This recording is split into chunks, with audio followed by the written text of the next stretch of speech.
He finally deactivated his Sharingan, returning his eyes to normal but still on guard in case Yasuro Taita went back on his word. "Let me see your wrist." Naruto placed his wrist out but still looked suspicious of the small snake. "I'm not going to inject you with venom, so relax, the fight's over, I lost." "I've seen a last stand before," Naruto quickly replied. "Just put your wrist out." Naruto did it and watched as Yasuro Taita opened his mouth and latched onto Naruto's wrist. It was just a quick bite but long enough for Yasuro Taita to think about injecting his venom into Naruto.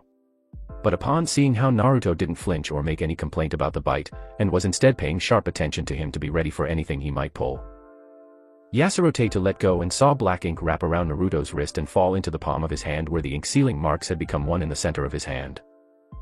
"I don't use Sage Chakra like other natural creatures, so don't be expecting anything like that.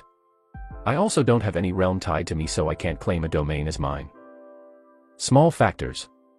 This threw Yasuro Taita for a loop. Not all summoning creators possessed a Sage mode tied to them, but all had a special area in the world that connected to them specifically. Claim the world as your domain. Find a place in the sea that has an abundance of natural chakra. Claim it and devour the world, Shrine Dragon. Naruto finished smirking at the snake curled around his arm. Naruto-kun. He turned and caught the flying girl. "That was amazing, you need to teach me how to summon the Susanoo." They shared a smile for each other as Mira locked her legs behind Naruto. "Why, of course, I can't have you being weak." "I know. I'll become stronger than you and Brother Gene in no time." "Doubt it, but it's nice to set tall goals." Naruto teased with a grin Mira normally had. "Nice fighting, brother." "I try." "So where did the snake go?" Mira asked, looking around for it. That is when Yasuro Taita poked his head from behind Naruto's shoulder. "I am here." Aren't you just the cutest of snakes?" Mira rubbed his head. Yasuro Taita moved to be opposite of Mira and flicked his tongue out at her. Mira was about to complain until they felt Shisui pulse his chakra from the cliff, calling them all back. "Let's get back to land, I am sure Shisui is ready to go." Coming back to land, the group saw Shisui waiting for them back at the stadium holding a redhead girl in his arms. "Glad you are all okay. Everything seems to be under control now, and it's time we mark this land as our and return to the village." "Anoka!" Yasuro Taita yelled in a panic and leaped off Naruto's body onto the ground. He slithered up Shisui's leg and fell onto Anoka's chest. His tongue flicked out and licked at the girl's skin, checking to see if she was okay. "She's okay, I just have her in a genjutsu." Shisui calmed the snake's worries with an easy smile. "Release her." Yasuro Taita turned and ordered Shisui with a glare. "Not yet, she may try and attack us when she wakes." "No, she won't, just undo this genjutsu." Naruto wondered about something. Why doesn't he attempt to break her out? Does he not know how? Everyone else came to the same conclusion as Naruto. Since he was a mere lab rat and spent his whole life trapped within the seals of an island, Yasuro Taita was still rather naive and most likely a child. "It's fine, elder brother, you can wake her up. And me and Yasuro Taita have formed a summoning pact." Naruto showed his summoning tattoo off to Shisui, who was surprised. "So that's what you were after? Crafty fox." Shisui grinned while chuckling. He released the genjutsu on Anoka and watched her eyes flutter open slowly. "Anoka, are you okay?" Yasuro Taita asked with worry thick in his tone. She recognized him and smiled. "Ah, why have you shrunk? Did you show those Uchiha your might and defeat them? I knew you would win." Yasuro Taita lowered his eyes and felt ashamed of himself. He was going to tell Anoka he lost and was now in a contract with the Uchiha who beat him. He fought well and showed me his mettle. Even managed to push me past my limit. You can be proud of his power." Naruto's voice caused Anoka to look his way and she frowned. She then turned to see Shisui was the one holding her up and she sighed. "So we lost. What a sad tale. We can talk more about it to the Mizukage. We are taking you back to our village and making this island ours," Shisui sternly told the girl, who looked heartbroken. Her life's work was about to be taken away from her. All the sleepless nights and blood she spent in the place would soon be destroyed. What was worse was that she was a Uzumaki, and once they figured it out they'd force her to sire more Uzumaki. A horrible fate awaited her and there was nothing she could do about it. "You don't have to think that way." Jinkasu raised an eyebrow toward the girl. Or Mizukage isn't cruel or wicked and you won't be forced into anything. They all knew what was most likely going on in her head as it was written all over her face. Yes, though this little testing facility definitely won't survive. Shisui said. You will see once you meet her. I'm sure you'll love her like everyone else. Team Shisui had made it back to the village with safe travels. It was thanks to Yasuro Tedu who had been kind enough to bring them across the ocean and back to the village for faster travel. The ship crew had been given a new boat thanks to Onoka as she often made trips back to land for small things. While on the trip, Onoka was semi-interrogated on what she was doing on the island. The big news had come when they asked if she was a pure-blooded Uzumaki. So Naruto had told the girl that sometime in the future they'd be taking her back to the home village of the Uzumaki. She hadn't been too happy about that choice, but she really didn't have a choice as all three Uchiha had stared at her intensely. Once coming to land, they ran back to the village and carefully traveled through the mist.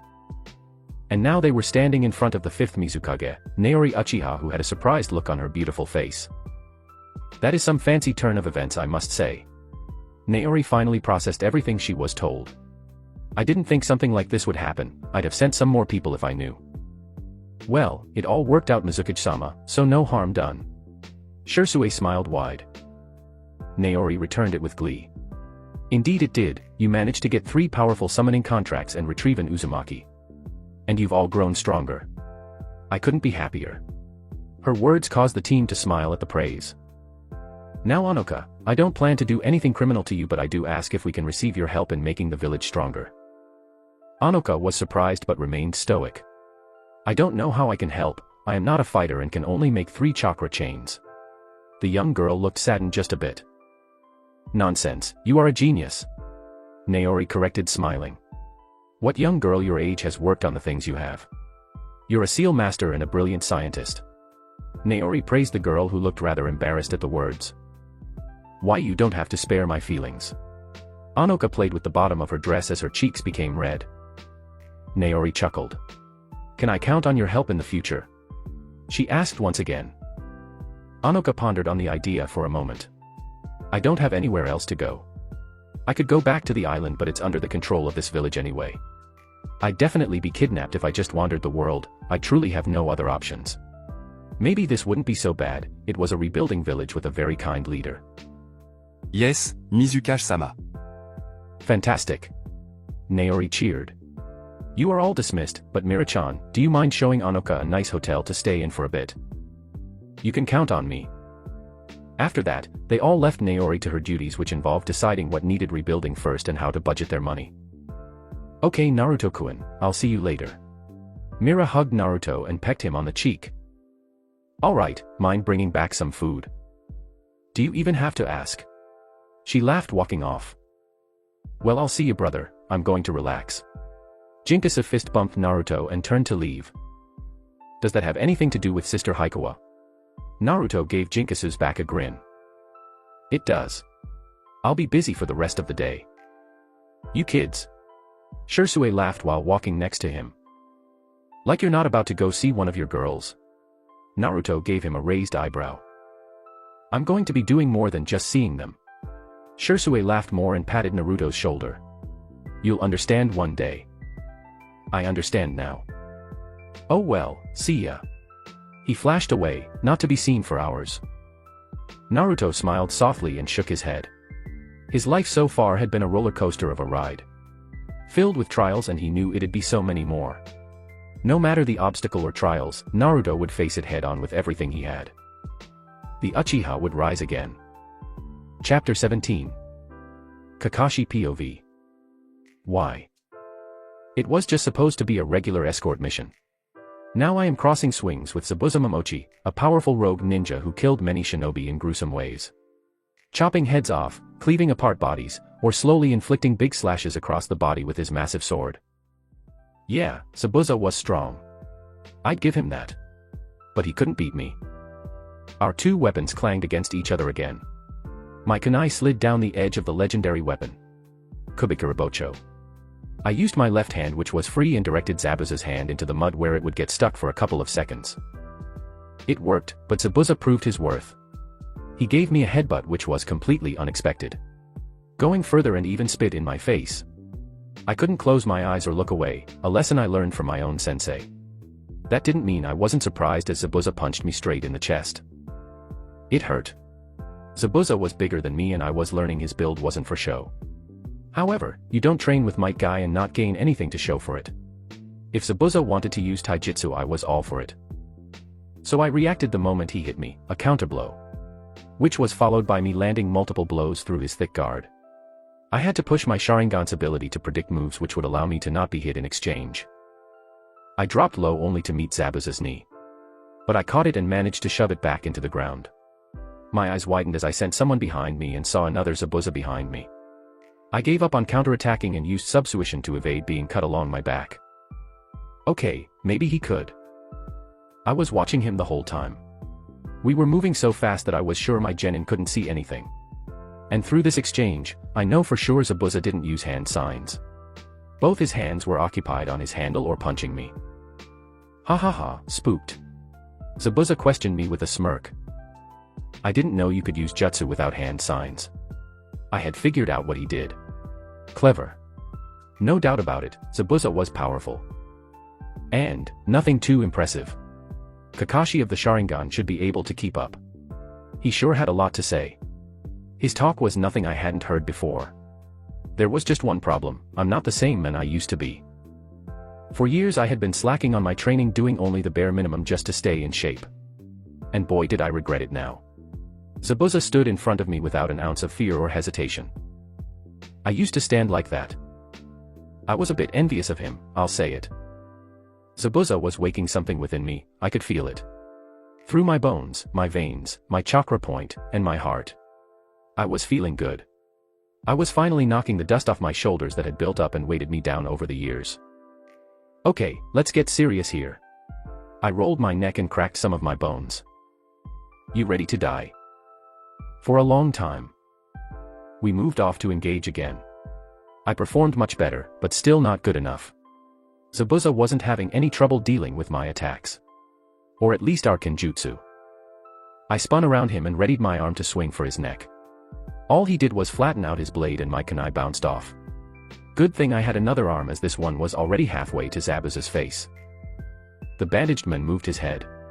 The Kubikarabocho straightened and cut me along the chest. There was pain, nothing to mind-numbing, as I was able to fight past it and jump back. Fire style, fireball jutsu. I released a giant ball of fire towards Zabuza, who laughed mockingly and easily cut the ball in half. Fire chain prison. The two balls split into chains and wrapped around Zabuza's body, coiling around him like a snake strangling its prey. I cloaked my kunai in lightning and tossed it at Zabuza with pinpoint accuracy. Only for the man to surprise me by somehow being able to throw up his blade with just his wrist and hand. It blocked my kunai but not without damage. Several cracks spread along the blade and Zabuza broke free seconds later and rushed toward me again. Earth style, mud wave jutsu. My hands were deep in the dirt, turning the ground Zabuza ran on to become mud. But Zabuza was like a mad demon as he rushed through the mud, with his bloodlust being visible at this point. You've gone soft, Kakashi. Zabuza slashed right through me like I wasn't even there, which was true. It was a lighting clone that shocked the men with high waves of electricity. So much so it could kill a man as I charged it with as much potency as the electric chair. But his screams became mad laughter. My god, this man was a demon.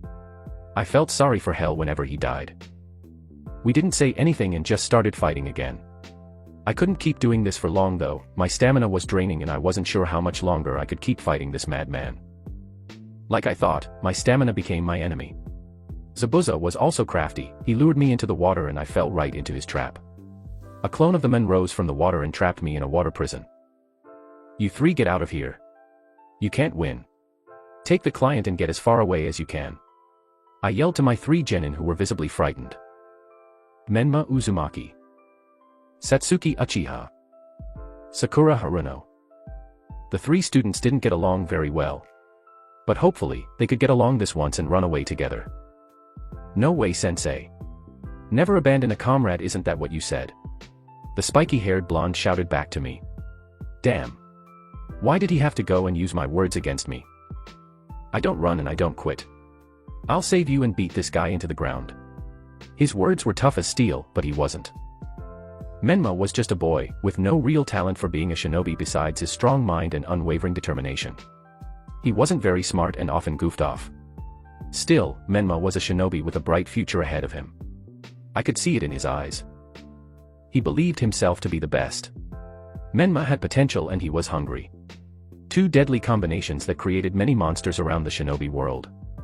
I didn't want to be the reason such a hungry young shinobi died, not again. I'd lost many comrades under my lead and I didn't want to add 3 more. Menma was important to me. He was my sensei's legacy and I didn't want that legacy to be wasted. Just run, he can't chase you and hold me at the same time. Just sit tight, sensei, we got this. No. He was too charismatic. Satsuki fell into stance and I knew if Naruto fought so would Satsuki. Sakura was the only one who listened as she and Tazuna had moved several feet away from the battle. Zabuza released a laugh, a slow, demonic, mirthful chuckle. You think being a shinobi is fun and games? Just because you wear that headband, you think you're a killer? You ain't shit. When I was your age, I had already killed hundreds. He was right. They were young kids who hadn't been through what Zabuza and I had. Though I couldn't say they were innocent. Satsuki watched her whole family die over 1,000 times. Menma was an outcast who had been subjected to hatred since he could remember. They both already knew of the stain humans left on the world. I don't even know your names. You're not even in my ninja book. When death doesn't faze you and the smell of rotting corpses is refreshing, maybe I'll say you're a ninja. Zabuza released his bloodlust on the 3. Let me show you what death is. Zabuza fell into the mist, leaving my team surprised. Oh man, he's gone again. Menma looked around and strained his eyes. Only for Zabuza's foot to send him flying. Satsuki looked to be thinking. And I was glad she used that big brain. She was either thinking of ways to retreat or help Menma. Her actions ended up with Zabuza holding her by the throat in the air. What did she think shuriken and leaping from the sky would do? Satsuki had a lot of growing to do. Menma called for him. But another water clone of Zabuza stood over him. Poor boy, Menma was on the ground trembling in fear. He turned on his hand and looked ready to run. Only to falter as he fell onto his injured hand. It was the same hand he stabbed himself in to release poison. Fool. Zabuza insulted the charging boy who was only screaming and yelling. Like kicking trash from the ground, Zabuza tossed Menma back. Listen, you eyebrowless freak. Menma chipped back. It seemed to anger Zabuza as he shook. It was pretty funny as Zabuza indeed didn't have eyebrows. Put this in your bingo book, the ninja that will become the Hokage of the village hidden in the leaves. Never backs down. Gah, I just got chills from his words. And so did the others from what I can see. Sakura, who swore Menma was an ugly idiot. But there she was blushing red like a tomato while Satsuki smirked. Big talk from such a little man. Zabuza chortled in amusement. Zabuza, stop playing games. This is between me and you. I know who you are. I told him. Oh, so I was marked in your book too. What a great feeling. Zabuza smiled deathly at me. Do you know about our graduation exam? And we had a graduation too. Menma said. Not that big a deal. I am from the Hidden Mist Village, also known as the Bloody Mist. For my graduation, I killed all my classmates. Imagine, a young ninja you knew for your entire life. You talked together, ate together, laughed together. Right when things are looking up, it's time to graduate. I knew his story. 10 years ago, a young evil approached the school. A boy not even a shinobi. Killed over 100 other students without hesitation or mercy. Zabuza just stood there, his form now becoming rigid and silent. His toned body was on full display as he laid out all his sins. Everyone was silent and nobody even breathed. The cold howling wind was the only nose that dared speak. It felt so good, the world gained sound and motion again as Zabuza moved to finish the job. Menma didn't stand a chance as he was punched away while Sasuke took an elbow to the rib, knocking him to the ground. Zabuza delivered another elbow smash to her gut, causing Satsuki to scream in pain. You're nothing, girl. Zabuza stomped his foot onto Satsuki's chest. Leave her alone, you know, eyebrowed rat. Shadow Clone Jutsu. Menma summoned his solo army and surrounded Zabuza, who didn't look fazed, but I knew he was impressed. All the clones popped into smoke and left the area covered in white smoke. Until it was dispelled by a gust, no doubt Zabuza swinging that head cleaver around. Only to be shocked when that wasn't the case. Zabuza hadn't moved, or his clone hadn't moved. The real Zabuza was still holding me captive. Standing there was a young teen. A kid roughly 15 if I had to guess. He was just a couple of feet away from Zabuza holding a war fan. Their back was straight and their chin raised high. They peered at Zabuza through jet-black eyes almost identical to Satsuki but yet completely different at the same time. His eyes looked so haunting and deathly as if just holding eye contact with him would suck you into his endless darkness. I couldn't shake the feeling I was getting from this kid. His eyes shifted to me briefly and he looked disgusted at the sight of me. He turned back to Zabuza and never once looked to be off guard. His hair was a familiar shade of purple, a midnight purple mixed with inky black. Their skin was slightly pale and body layered in muscle through their collared black top. My god, their chakra was massive. It seemed endless just like Menma's, and their aura was pure power and confidence, unlike anything I had ever seen. What did he think of himself? His presence demanded authority and awe. I gained a strong sense of fear all of a sudden. The boy stepped forward, closer to Zabuza and me. Zabuza. Their voice came out colder than Arctic winds. His eyes looked completely bored and uninterested. And who are you? Even Zabuza looked shaken, just a bit. I could see and feel his real body tense. They didn't say anything. Instead, he pulled two katanas from his back. The boy was dressed for war, in all black, and a face carved from stone. It was oddly familiar and it scratched. In the back of my mind. Your enemy. And the rest was just blades doing battle. Sparks lit the area and the occasional sound of a grunt. Zabuza released me and quickly abandoned me. He ran to land and did battle with the boy, easily fending off his attacks. In just seconds, Zabuza was plastered on the ground with a sword pointed at his neck. He growled in anger and attempted to move. His shoulder was pierced by a blade. That's when 3 ice needles rose from inside Zabuza's skin sticking out from his neck. His body went limp and all movements fell to a halt. End POV. That came from inside his skin. Was it planted? Naruto observed the ice needles. It wasn't so nice since he was back in the village and so was his death. So there was another Yuki alive or something else Naruto didn't know about. Naruto turned his head to see Kakashi coming back to land. He looked on edge and prepared to fight if he must. Naruto's eyes saw the mismatched eyes looking back. Kakashi possessed a Sharingan, his clan bloodline. And he dare lose. He wanted nothing more than to rip the eye from Kakashi as it didn't belong to him. And just what are you doing? Menma shouted.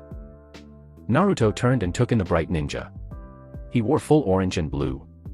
His hair was an electric yellow and his eyes a sparking blue. At the moment, his face was twisted into a sneer. You think you can just come in and take over our fight? Hell no. If you want to fight, I'll give you a fight. Menma summoned more shadow clones and rushed at Naruto intent to give him a fight. Menma, stop. Naruto easily evaded every hit from the army of clones. He sent them to the afterlife with just a quick strike of his blades that moved through the air with little resistance. Naruto's blades flashed and became nothing but a blur as they cleaved apart Menma's clones. Until they were face to face. It only lasted for a second as Menma was sent flying into a tree. I'm not here to fight you, Leaf Ninja. Naruto tried, but very small hints of venom escaped. Okay, he doesn't like us. Noted. Kakashi was able to pick up on the restrained venom. He had heard the same tone from enemy ninja long ago. That is when Kakashi was able to take a look at his headband. Mist. He was from the Mist Village. Naruto was about to say something but felt that lurking presence made itself known. He looked to Zabuza's body and saw a familiar uniform. I am a Mist Hunter ninja sent with my comrade to capture and eliminate Zabuza. Their voices were soft and feminine. Kakashi looked at Naruto's face to see if it was true or if he could read anything. But he picked up nothing. Naruto's face was impassive. Naruto and the Hunter Ninja shared a conversation with their eyes. A conversation that ended in the Hunter Ninja's demise, unfortunately. They just didn't know it yet. She's right, you made our job easier. And with that dash. Lair. The shout came from Satsuki. She drew all their attention as her face was a mix of emotions. Anger, sadness, pain, grief, and despair. Until the warning emotion settled into one powerful feeling. Hate. I know you. How could I forget, Naruto Uchiha? Kakashi now knew who this Mist Shinobi was. Naruto was the son of Naka and Naori Uchiha, a Uchiha prodigy who looked to possess more potential than even Itachi or anyone before him. Naruto's face displayed just a couple of emotions in a matter of seconds. He looked slightly happy, sad, and guilty. I see you're a traitor to the very end, huh? Going even further and deserting the village to join another. Satsuki yelled in pure hatred no one had ever seen before. But what am I surprised about? You're nothing but lying scum who abandoned their own blood. She rushed at Naruto with a kunai and a freshly awakened Sharingan with one spinning tomo. Satsuki, I'm so sorry. Naruto's voice sounded so heavy and burdened with guilt in his own mind. And his eyes conveyed that message to Satsuki alone. Naruto grabbed her wrist and twisted it so the kunai would drop from her hand. Naruto leaned in close to whisper into Satsuki's ear. I'll save you. The words seemed to ignite her hatred even more as she screamed in his face. Naruto let her go and chopped her in the neck. He watched as her body dropped onto the ground as if she were a puppet losing its strings. He wanted to catch her and gently drop her. But Kakashi would see he had a weakness and might potentially exploit it. So he remained passive and looked unbothered by her outrage and hate-driven words. Satsuki! Sakura yelled, shaking in front of Tazuna the bridge builder. Through all of this, Naruto turned to see Zabuza and the hunter ninja had successfully vanished. On his order that was. The hunter ninja was under his genjutsu. Naruto didn't say anything else and just leaped into the trees. Satsuki dropped to her knees and smashed the ground beneath her in pure hot anger. Hot tears slid down Satsuki's face and her chakra wafted off her like storm winds. That bastard. Who does he think he is? Menma clenched his fist. Kakashi watched his two students visibly vent their frustrations. He placed his hand on Menma's head. There are mysterious people in this world who do things that defy meaning. Out and about, kids your age are even stronger than me. Right when Menma seemed to accept the answer, he scowled and turned his head. What are we doing then? How could we be so powerless? I trained so hard. Menma's expression fell and they all could feel his depression and helplessness at the situation.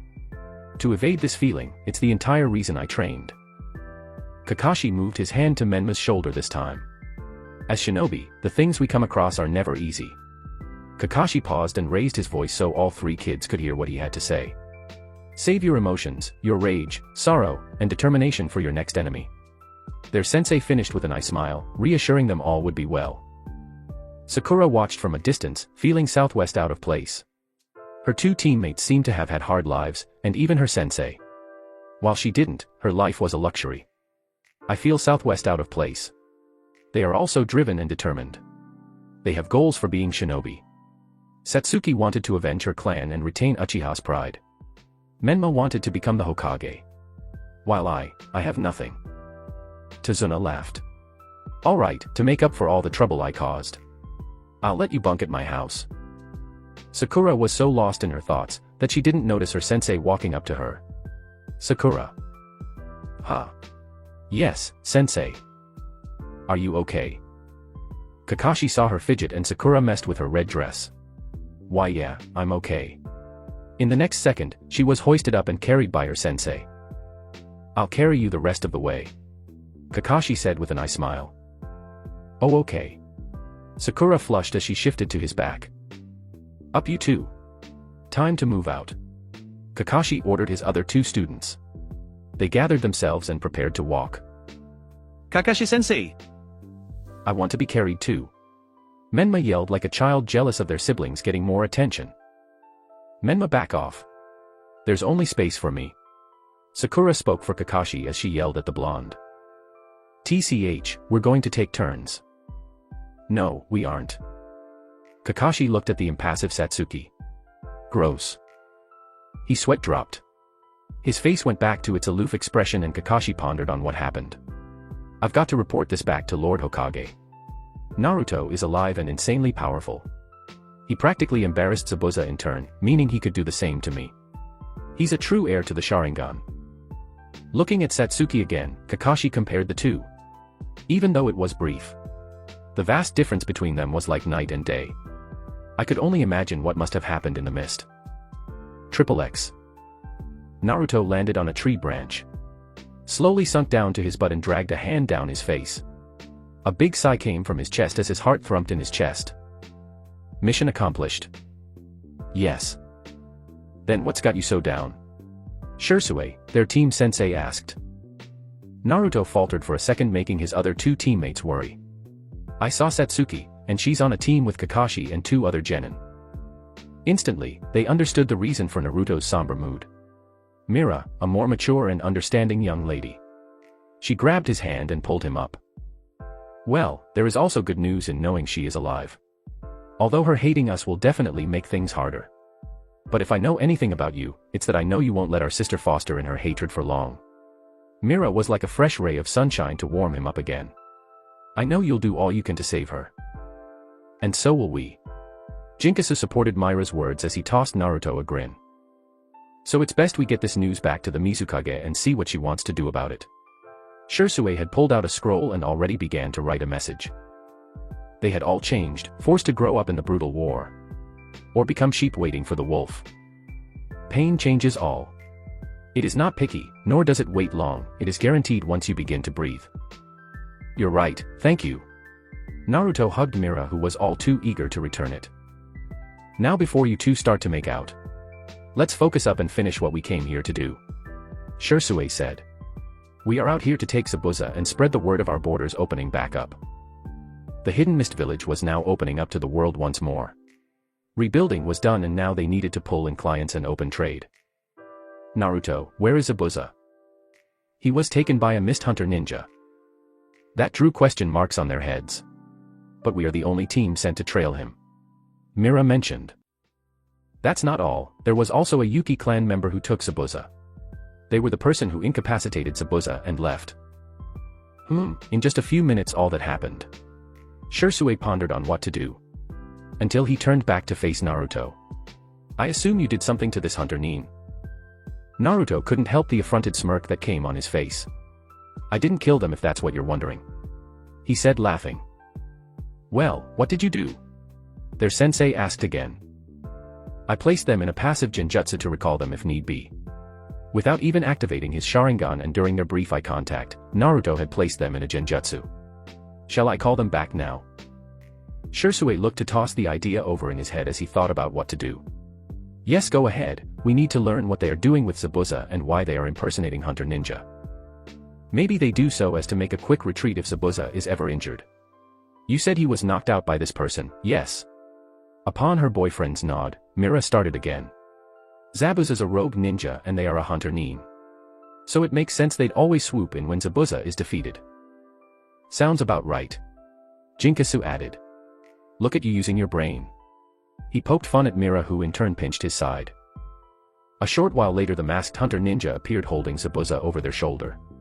They remained silent and seemed to await orders with their head lowered, like a robot awaiting a task to do. Naruto took off the mask first, which revealed the young woman underneath. Their face was gentle and smooth, coffee brown eyes were currently zoned out. Woo, she's so pretty. Mira admired her silky hair and snow queen-like beauty. Tell us what you are doing in the land of waves. Naruto ordered. And so Haku began telling the group everything important or minor. Naruto made sure to hear everything, no matter how small or insignificant it may be. They learned Zabuza and Haku had been contracted under Gato, the billionaire who wasn't all he claimed himself to be. This is actually quite a steal for us. We can take Zabuza back and acquire one of our lost clans while also taking Gato's money. Shisui discerned. But what to do about the Leaf team? He asked himself. The right thing to do would be just ignore them and leave, as our mission was already completed. Mira said. But Satsuki. Jinkasu muttered. Kidnapping her and forcing her back to the village is not the play. We will wait and see what the Mizukage has to say about this topic. Shisui let an authoritative tone linger in as he wanted them to know there was no discussing this matter. What can we do for her then? Naruto was eager to help and they all knew. They all remained silent and wondered what would be the best option. This wasn't a small matter or something that could be hastily walked over. Zabuza grunted and drew all their attention in that instant. Their weapons were already drawn and ready to defend themselves if need be. But the rogue ninja was not ready to battle and only blinked several times while wrestling to get up. Zabuza blinked several times and gained motor functions in his brain. What he saw caused his heart to drop to his stomach and blood to run up his body. All three Uchiha were gazing down upon him like he was a rabbit prepped for dinner. Chapter 18. Zabuza was on guard as he quickly gathered himself and hurriedly jumped back. In fact, he moved so suddenly that he slipped on the branch and fell to the ground. This drew mocking giggles from Mira, who commented, "He's like a roach when the lights come on." Zabuza was in bad shape and he knew a fight with these three powerful shinobi would end in his death. So all he could do was send the child an irate glare. He was expecting Haku to appear next to him, but the girl was still kneeling down, frozen in time. "Haku, get over here." He thought his voice would wake her from whatever trance she was in. The action didn't provide pleasurable results.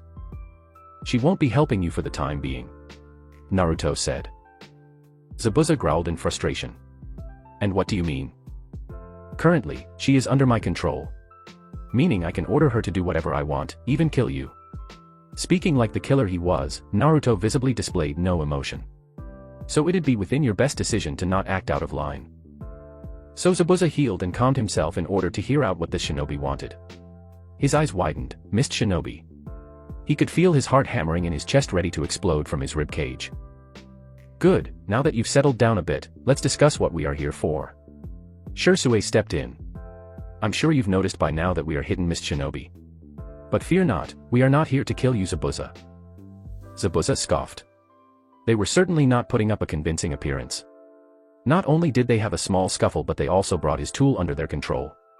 His back was against the wall and his hands up, there was nothing he could do. Not to mention who was talking to him. "I know who you are, Shisui Uchiha. How the hell did you end up as a shinobi for the Bloody Mist?"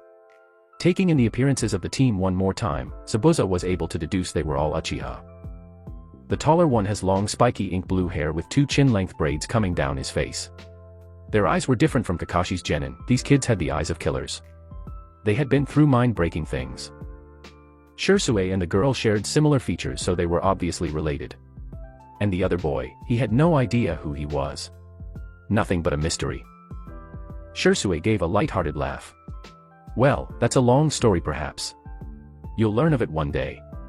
Shisui let his answer fade and turned serious again. "Anyways, we are taking you back to the village. The war is over and peace has taken its place." Zabuza couldn't believe it. His first thought was to open his mouth and neglect the words. Then again, it had been a decade since Zabuza last fought in the war. Zabuza was naive when it came to the war. He fled in hopes of staying alive and not dying over something so delusional. This served to pull an emotion out of Zabuza. He was curious and he had questions. "Is Yugura dead?" "Yes." Shisui quickly responded. "When did he die?" 4 years ago." "Who killed him?" At this question, all the Uchiha's lips turned up in a prideful smile. "Naori Uchiha."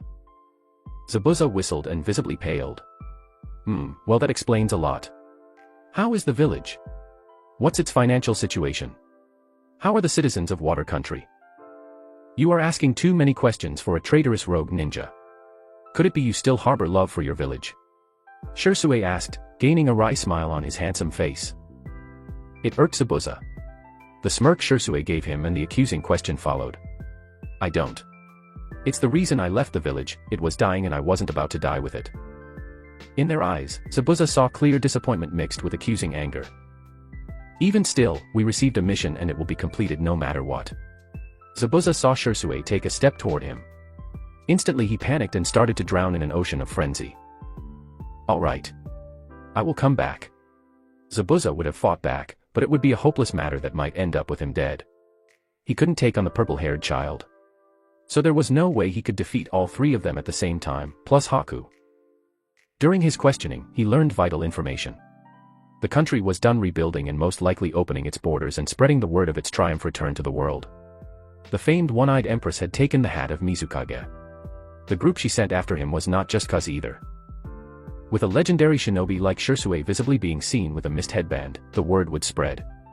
Contracts would be pulled to them like a magnet. And in terms of coming after him, a three-man cell of Uchiha led by Shisui. He'd bet his arm and leg that someone was already whispering into another person's ear right now. "Just let me finish this job. I'm getting paid a lot of money to kill this bridge builder. No. I won't allow you to stop this village from recovering its oppressive rule. Don't you see? This village is in its own war.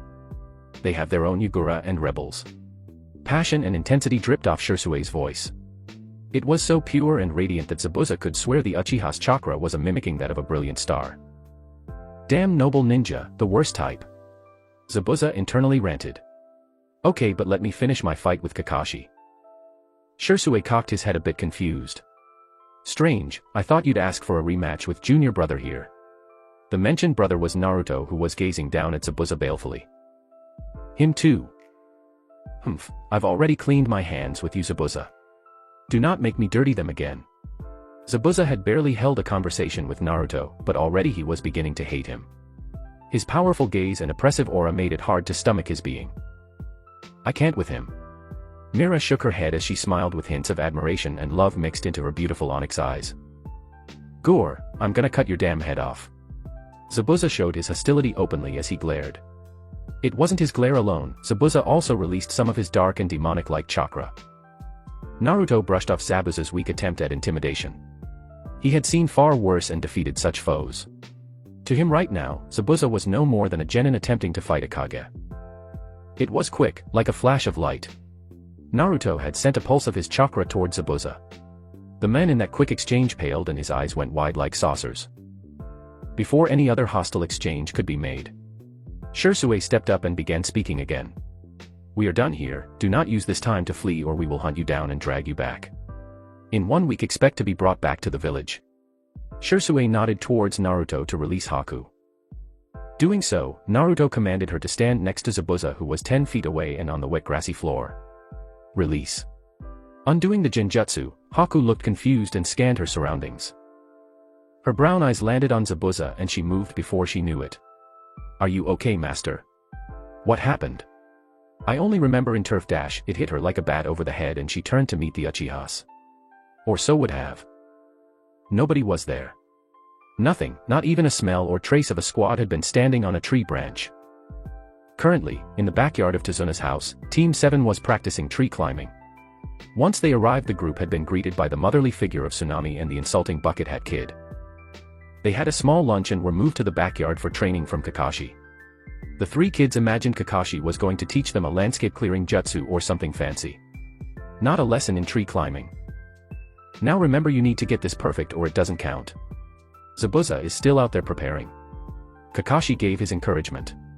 When they heard Kakashi say Zabuza was still alive, it shocked them. Their skin had become ghostly pale and their eyes wide. Sakura had reached the top on her first try. It shocked all of them to see the weakest member of the team achieve this new training on her first try. Menma and Satsuki, however, were not so lucky. They had been given kunai and instructed to keep climbing the tree until they reached the very top.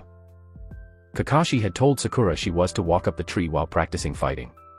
So Sakura was walking while using all parts of her body to imitate taijutsu. The sound of 2 sets of feet hitting the ground echoed into Kakashi's ears. The spiky-haired sensei turned his attention from Sakura and saw Menma and Satsuki had landed back on the ground. Harder than it looks, right? Kakashi teased. To which Menma swirled on his feet and denied the claim. It is not. I'll show you. He charged the tree like it took something from him. Menma didn't do too bad as he raced up the tree, only to lose his grip and plummet back down to the ground. Idiot.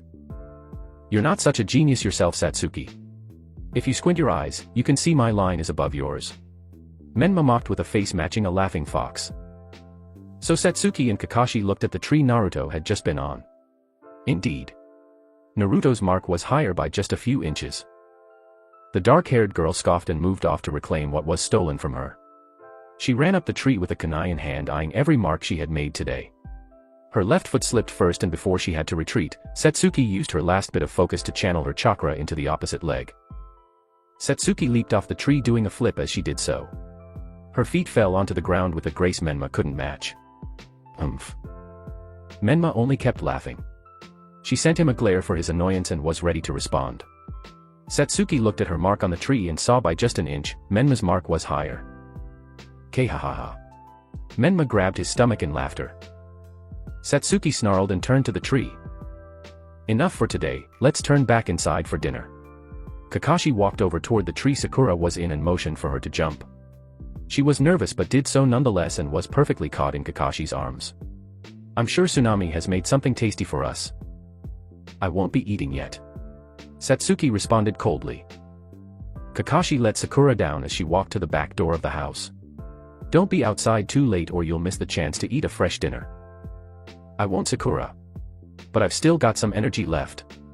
Menma turned to face the tree, only to gasp and quickly rush to Sakura's side and mutter something.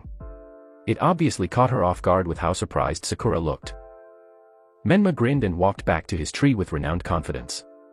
Upon Satsuki's suspicious gaze, Menma gave her a toothy grin. She flicked her hair at him. It was black with hints of midnight blue running up from the nape of her neck. It was in the process of growing as it hung a bit below her ears. The two wonderful mixes of colors often earned her compliments from Sakura, who'd often asked to style it every now and then. Kakashi only sighed. Like Sakura said, don't be out here too long. Rest is just as important as training.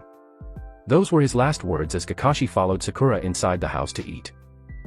The two kids shared a meaningful stare and lingered in silence for a minute, only to rush after the tree in a double pursuit in hopes of being the first up the tree. Later. The sky had long since been splashed black. The two kids out practicing didn't mind though. Not even when the soft chilly winds tickled at their skin. Menma dropped to his back after his last failed attempt. His chest was slightly going up and down. But he wasn't entirely exhausted and was still prepared for more training. Satsuki, however. Her blue-collared shirt was sticking to her skin with how damp it was. Her hair was wet and plastered against her forehead as she looked ready to fall over. Just when he thought she was going to call it a night and go back inside, something pulled her back. Like a rope was around her neck and yanking her back to face her reality. She balled her fist and spit on the ground. She charged with an uncharacteristic yell as she ran to the tree. Instead of sticking, her foot was blasted off, splintering the tree and leaving a footprint. Damn, you know too much chakra isn't going to get you up the tree. Menma still moved to be at Satsuki's side as she groaned on the ground. Are you okay? Menma checked her body for any serious injuries, taking extra care to check her feet. Get away. I don't need your help. Satsuki yelled and shoved Menma away. She quickly tried to stand but fell nonetheless. Yes, she sounded like a total bitch just now. But, she didn't mean to come off as such. Currently, her mind is a hurricane of mixed emotions. And in Menma's effort to look out for her, which she was actually thankful for, Satsuki rejected it as she didn't want to be a burden to him. Or to anyone. Why are you yelling at me? I'm just trying to help you. Menma stood over Satsuki as he glared with his bright baby blues. Even with his teammate's outburst, Menma could feel there was something else to it. Satsuki flinched back. She didn't look at him and instead found solace in the grass beneath them. Sorry. Menma blinked and blinked again. He wasn't sure he heard that right. Did you apologize? Can you say it again so I can be sure? Satsuki's face flushed and resembled her favorite vegetables. I shall not repeat myself. She yelled up at him with angry eyes. To Menma, she looked more like a squirrel. If a squirrel could glare and kill you, that is. Menma wasn't sure why he drew that conclusion, but he liked it anyway. This is just more than I expected it to be. Satsuki drew her legs closer to herself and wrapped her arms around them. Menma saw this, and Satsuki was going into her shell, which was not good. He'd been there, wrapped up in yourself and only concerned with protecting yourself from the world around you. It worked, but it also acted as a barrier, keeping others out and not releasing anything trapped inside to escape outward, which caused the effect of drowning in that same shell. So to help, Menma grabbed Satsuki's legs and pulled them so she could stretch. You need to loosen your legs or you'll get a cramp. I'm not going to cramp. Even still, Satsuki kept her hairless legs out. Menma took a seat next to her on the grass. So you weren't talking about the mission. It didn't take much to figure out what he meant. Satsuki pondered on it. Should she really be talking like this with Menma of all people? He was an idiot.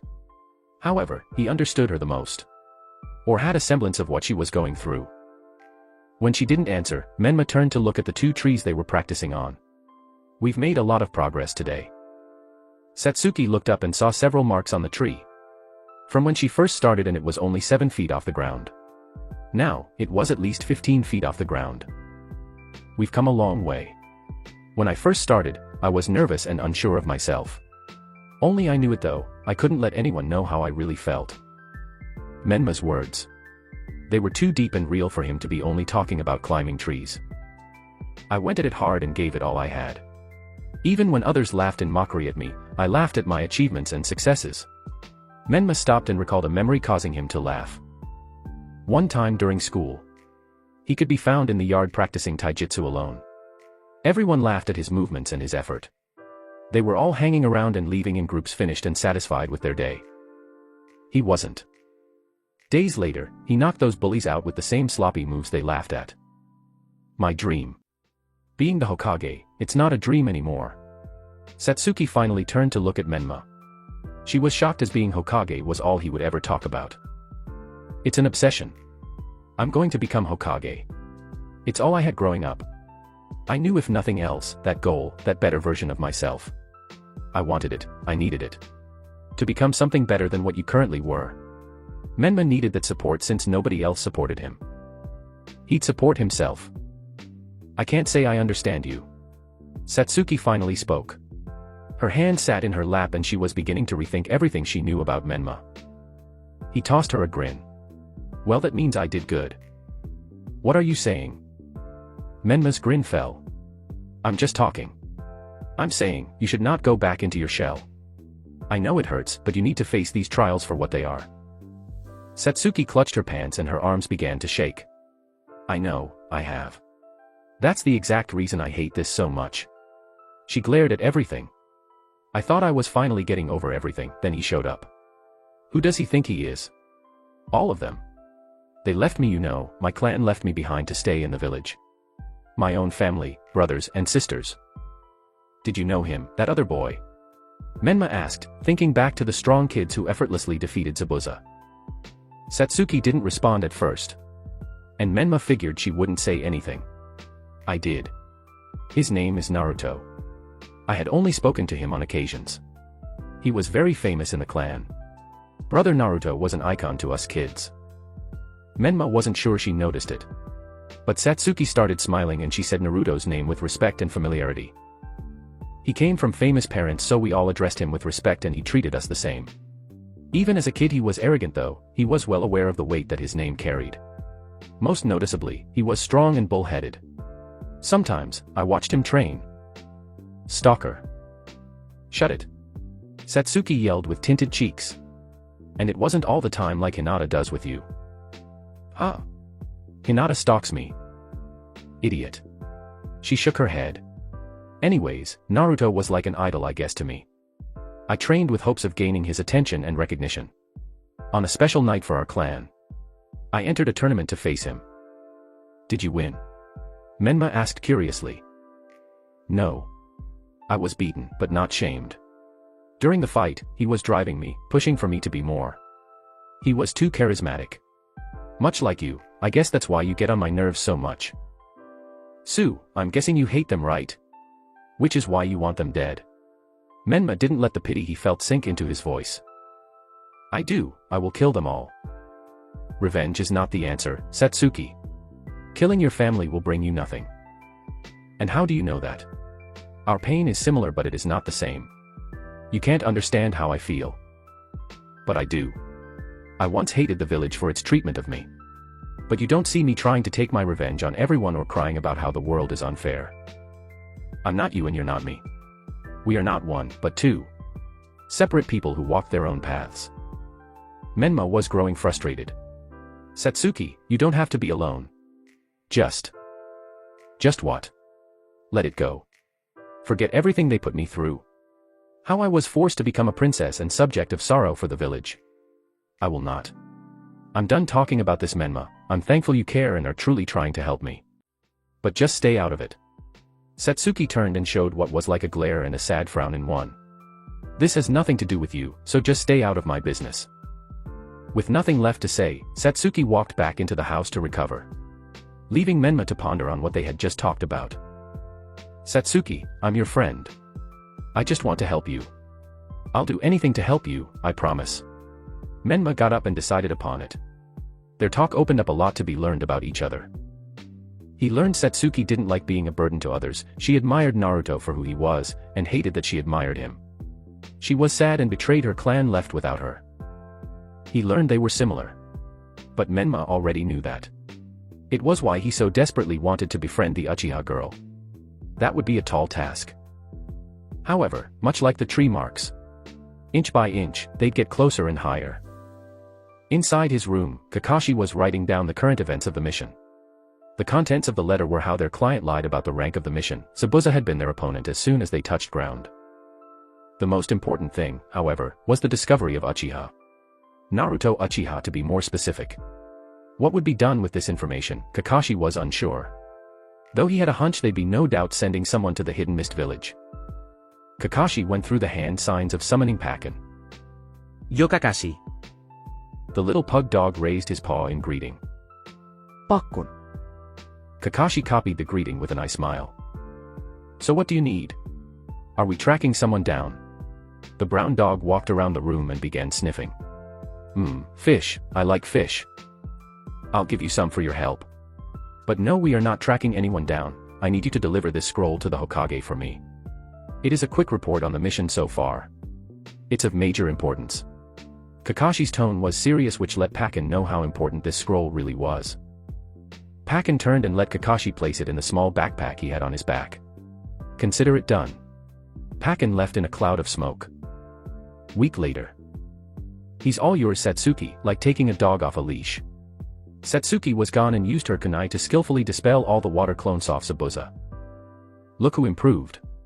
I'd say you've got a rival, Haku. Zabuza came into view once he stepped from the mist. So it would seem.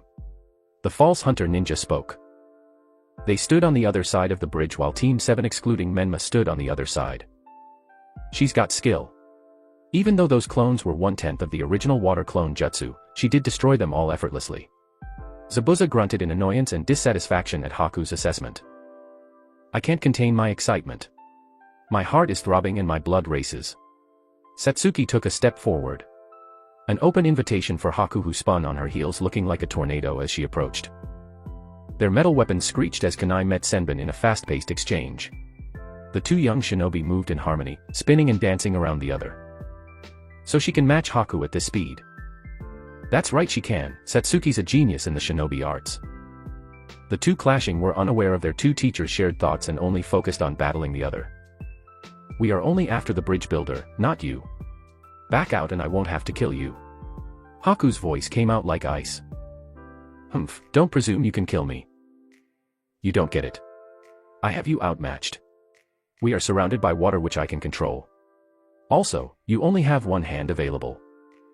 Satsuki was confused about that last part, but she didn't show it on her face. Yes, one of her hands is occupied with holding Haku's senbon at bay. The hand that wasn't was completely healthy. It's useless to explain, I'll show you. Faster than Sasuke could perceive, Haku's hand flashed through one-handed seals. Even Kakashi, who was watching, was freaked out. He began to sweat and his eye trembled in fear. One-handed seals. I've never seen that. Secret jutsu, 1,000 needles of death. Haku proclaimed. When she was done, her right foot stomped the puddle under her feet. The water rose up around them and turned into countless needle-like senbon. She jumped back so as not to be skewered by her own attack. Nobody was there. Not even a body was at the scene of impact. She vanished. Haku felt a presence appear behind her and saw Satsuki there. You are not that fast. So from this point onward, you are going to be defending. Satsuki went for a stab to Haku's lower back. But the nin was quick and vanished from the spot. Satsuki chased and clashed her kunai against the senbon. Haku ducked her head to the side, avoiding the kunai from Satsuki's other hand. What followed was a hook from Satsuki which Haku ducked low to the ground to avoid. Which was successful as the hook hit the air instead of her face. Although, Satsuki launched her foot out to kick Haku directly in the face, sending her back to her master Zabuza. Haku, stop playing around and finish this brat. Zabuza growled from his standing position. Haku rose again. As you wish, Zabuza-sama. Haku's hand blazed through hand seals. Ice style, crystal ice mirrors. The fight had completely turned in Haku's favor. It was sudden and decisive. This would go down in her memory for sure, as an example on how to completely tip the scale of the fight. Even when Menma jumped in to help, it still did them no good. Right now, the silly blonde was on the ground with needles all over his body like a pincushion. I don't know what to do. How can I beat her? Satsuki was on the verge of panicking as she had to use everything she had to stay focused. A stray thought entered her mind in the midst of battle. How would Naruto be doing right now? Satsuki dug her nails into her hand at that thought. Damn him. Why was she thinking about him now? She'd only seen him one time. I can win on my own. I can see your needles. Satsuki readied her kunai. As it would seem. Your Sharingan allows you to predict my movements. Haku answered with an infuriating calmness. Let's see if you can keep up with this speed. She couldn't. Satsuki was like a magnet for the ice weapons as her body was growing numb from the cold. Sasatsuki. Menma stod to a knee, but a flash of light and he was hit back to the ground by Haku. That's it, our only opening. When she stops to hit us. Satsuki then froze. She had her Sharingan, it was active. For years she struggled to bring it to life, but the stress of the moment must have opened her eyes. It was due to the tragic night of her clan's killing. When she was forced to see her parents be killed over and over by her older brother. It was as if she put a self-inflicted seal on her bloodline, which kept her from using the power of her Sharingan. This was twice now, twice her eyes changed during this mission. When she was filled with hate gazing at Naruto for the first time. And now on the verge of death battling an enemy ninja. I will need to draw an opening for myself. She will be able to predict a head-on attack. I will go after her partner instead. Her eyes turned to the prone form of Menma on the ground. Haku was holding back immensely on these kids so as to not kill them. In this fight, she hammered them down by dashing between the mirrors at the speed of light and watched as they were not able to do anything. No Menma. Satsuki sent chakra to her feet and moved as quickly as she could. It was a strange feeling, her body moved on its own like a machine taking orders. It all happened too quickly. She was moving toward Menma when the next second she was picked up and carried away. Looking up, Satsuki saw a face she hated. There he was, Naruto. His hair was an alter ego of her, being it was midnight purple compared to her midnight blue. He didn't look at her, but still, she could feel the worry in his black eyes that glared at Haku through the bangs over his forehead. His clothing was like that of most Uchiha. It was a black high-collared black top with their family's fan smack in the center of the back. It was long and reached all the way down to his calves contained in black pants. Currently, she was in a bridal-style carry and felt the firmness of his arms. His hands were in black gloves and held tightly onto her as if he was scared letting her go would mean her death. Was he worried about her? That's when his eyes shifted down to look at her. And he finally opened his mouth and spoke. You did well to fend her off. I will not forget your efforts. Despite the situation and all the chaos going on around her, Satsuki blushed. She actually blushed, like a little girl. It was embarrassing as she felt her cheeks burn. All the anger and hatred were currently shoved to the back of her mind as she was thrown for a mile. His voice was so solid but still caring. There was an inviting warmness to it as he complimented her. Satsuki felt like a kid again, fighting Naruto in the center of that ring. When times were better and she was just an innocent little girl. Before he abandoned her. It came back like it never left. She wrestled and jerked out of his grip and landed on her feet before bouncing back. Why are you here? To finish the job. Naruto was unbothered by her reaction and looked level-headed. Remember what I told you a week ago? That's what I'm doing here. Was that it? To save her. Who did he think he was? Someone to just come back into her life randomly and decide he would save her. Screw you, bastard. I reject it. I don't want any help from you. They had to jump as needles rained from the ice mirrors. Naruto dodged with fluid grace while Satsuki suffered small cuts. Menma. Where did he go? Don't worry, he's safe. Naruto calmed her worries as he analyzed the ice mirrors. Do you wish to break our contract? What are you doing here? You were going to hurt my sister, I can't allow that. Don't call me that. Satsuki raged from her side of the dome. Please leave, I must kill her for my master. Haku begged. I will not lay down my arms. I won't hurt you too much, or your family might be angry with me. Naruto turned on his Sharingan and riled his chakra to the surface. My family is dead. Naruto gave her a knowing smirk that tickled her heart. She was now curious and wondered why he gave her such a knowing look. Before Haku could say something else, Naruto released a ball of fire at one of her mirrors. A futile act, my mirror's dash. It melted. Fire style, Phoenix Tail Jutsu, one big ball of fire was spit from Naruto's mouth that began to heat up the air around them. The ball then split into dozens of smaller balls that connected with the mirrors and melted them all. Haku couldn't believe it as it was all so sudden. Thinking quickly, she leaped from the mirror before she perished from the heat. Once she landed on the ground, Haku didn't have time to think and her body acted for her as her hands froze the air and protected her from the overhead strike of Naruto. Nice jutsu, but I've seen it before. Naruto pulled the sword back and attacked the barrier in the same spot again. It shattered to the ground as Naruto moved forward to attack. This time, Haku created a blade of ice from her bloodline and used it to defend herself from Naruto's attack. It was reinforced by her chakra, giving it a bit more durability as it withstood the blows of Naruto. Haku's arm stung and she felt the sword on the verge of crumbling. So she acted quickly and repaired it with her chakra. Good, I figured you'd have some sort of kenjutsu experience. Naruto used his two swords to demolish Haku in the fast-paced battle. It was tough, but he ensured I'd be the best. Haku grunted under the pressure of strikes. She blocked a particularly powerful attack and pushed Naruto's arms down, leaving his chest open for a clean attack. Well, he'll have to train you harder next time. Because your best isn't working. Naruto surprised her and blocked with just one of his swords. Instead, she was the one cut open again along the center of her chest, just shy of her breast. Satsuki watched from the sideline amazed. Those two were incredible as they attacked each other faster than her one Tomo could process. She couldn't believe it, she was fascinated by Naruto's battle. Even though her Sharingan was attempting to track the movements, it didn't work. Her brain wasn't able to understand anything that Naruto or Haku did. Was Haku really holding back this much with her? Naruto's twin katanas. He was fast and sharp, taking advantage of every movement. Satsuki watched as Naruto defended undefendable attacks with grace. She was seeing the peak, or was it? Did he have more moves in his bag of tricks?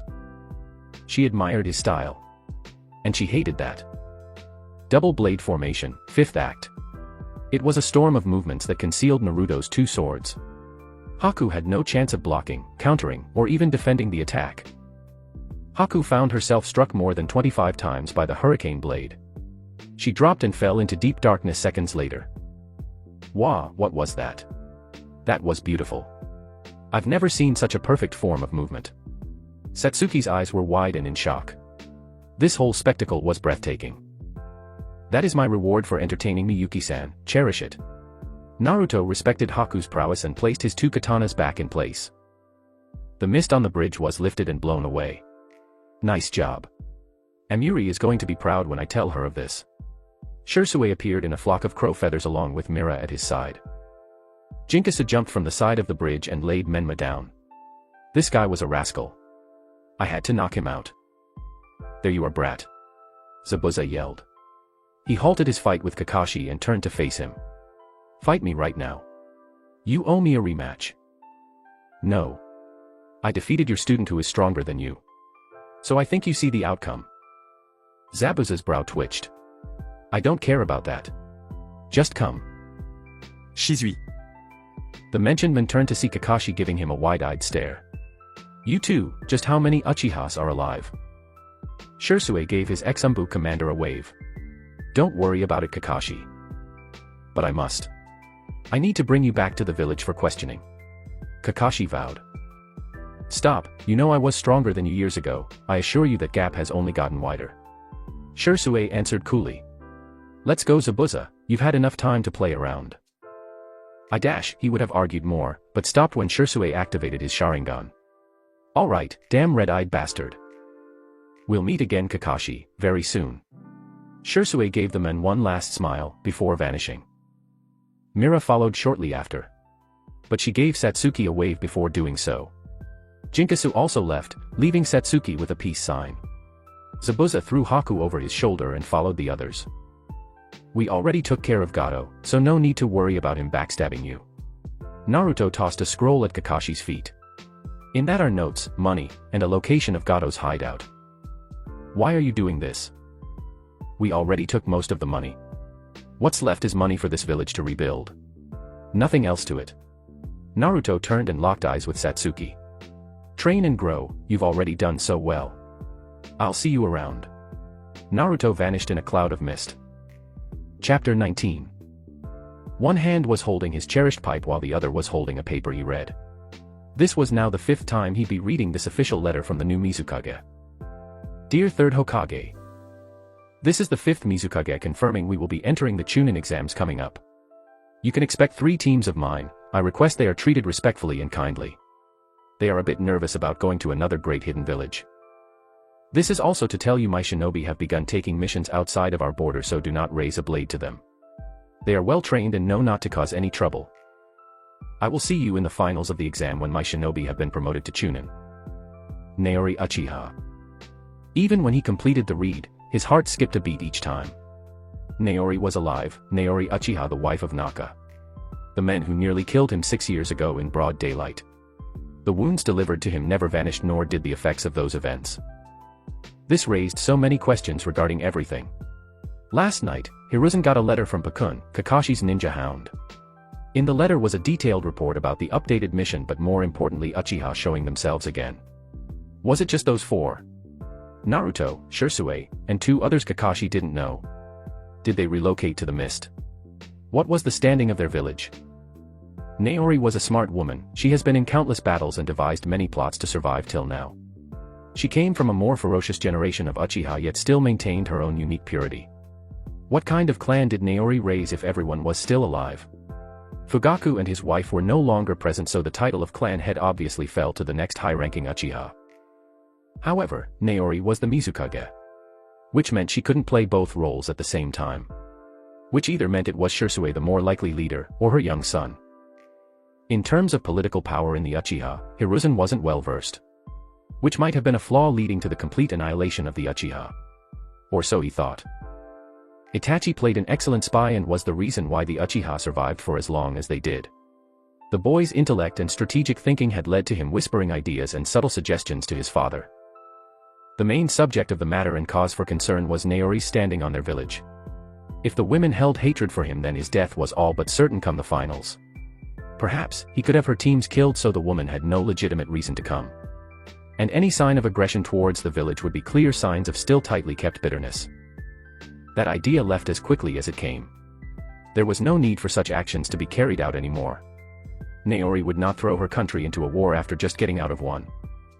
Or maybe she would. Naori was very powerful. He still remembered when Jiraiya explained in great detail how she used her Susanoo to battle 2 Jinchuriki in front of him, saving his young team from retreating and allowing them to finish their mission. Or the fight she took part in with Kushina. The mouthy redhead liked to talk. So she challenged Naori to see which one of them was the best and whose style was superior. It wasn't a death battle, nor was it a light spar. The woman used no words and spoke with their blade, resolving the animosity they had. All of this was done while the young shinobi had been in their teens, hardly even 17. Despite losing an eye to save her potential AWOL boyfriend, Naori still proved to stand above the rest. She held a true position of power now. Those Uchiha, truly, Hiruzen was nervous. The men didn't feel like waiting a whole month to have his questions answered. This exam is going to be big. All of the great nations sending their own teams. We are going to need to prepare for any kind of ambush that might take place. Hiruzen would hold a kunai behind his back during this exam. He got word from the Hidden Stone and Hidden Lightning Village as well about them sending their own teams. At least, he'd get to see Anoki again. It's been years since he'd seen the midget. Hiruzen could feel trouble brewing. Sighing, he would prepare reservations for the 3 teams of the mist. The wizened Hokage wished he had information inside the village. But, that's why he had a spy master. Once he had the thought, he began to write a S-ranked mission to Jiraiya about gaining information about the mist. Hiruzen would advise that Jiraiya get the information to him before the second part of the exams or even before the shinobi got here in a week. So Jiraiya had until the Forest of Death to give him information regarding the shinobi and more importantly the village. If they had a healthy and prospering village, it would reflect the standing of their shinobi. Damn, Hiruzen dragged his hand down his face. What a time to be alive. The statement came out dull and lackadaisical. A knock soon came and Hiruzen straightened himself to look presentable. Come in. The door opened, showing Kakashi with a serious expression. Glad you made it back. Anything else you'd like to tell me about what happened?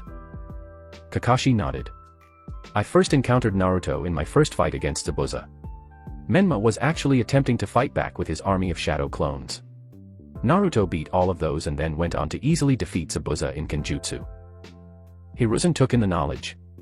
If Naruto was beating high Jounin level shinobi with just Kenjutsu, it was worrying, to say the least. None of the other teams stood a chance. And you say Shisui was there? Another nod.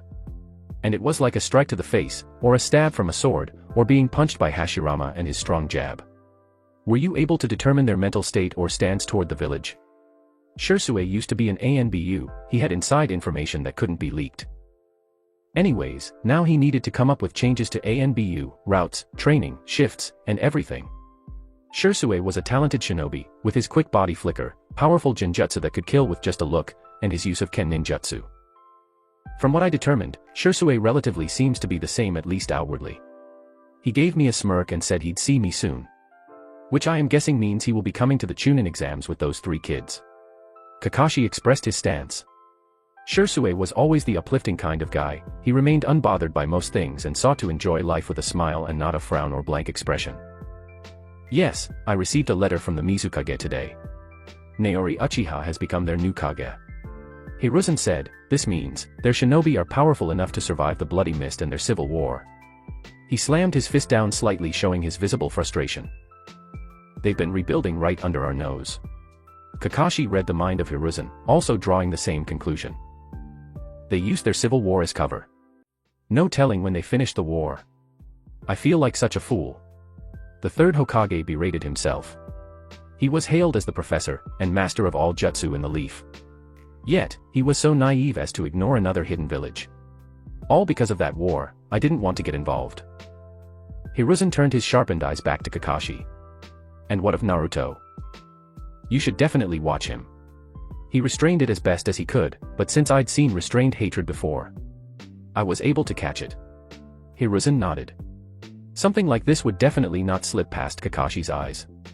I wouldn't say trail him with a team of ANBU, but I definitely recommend he not walk around by himself.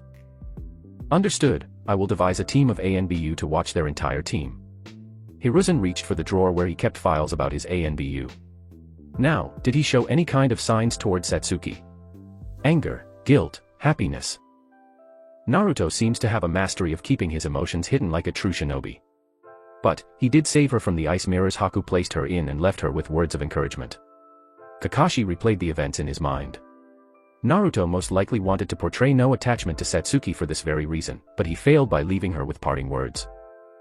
I can't say he wants to kill her since he would have, but I can't say they want to bring her back either.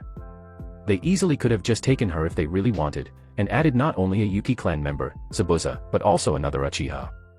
Sound reasoning and deduction are what helped provide Kakashi with his information. It was because of these 2 key factors that helped him stay alive and be known for his strategic intellect, which was sharper than most Nara.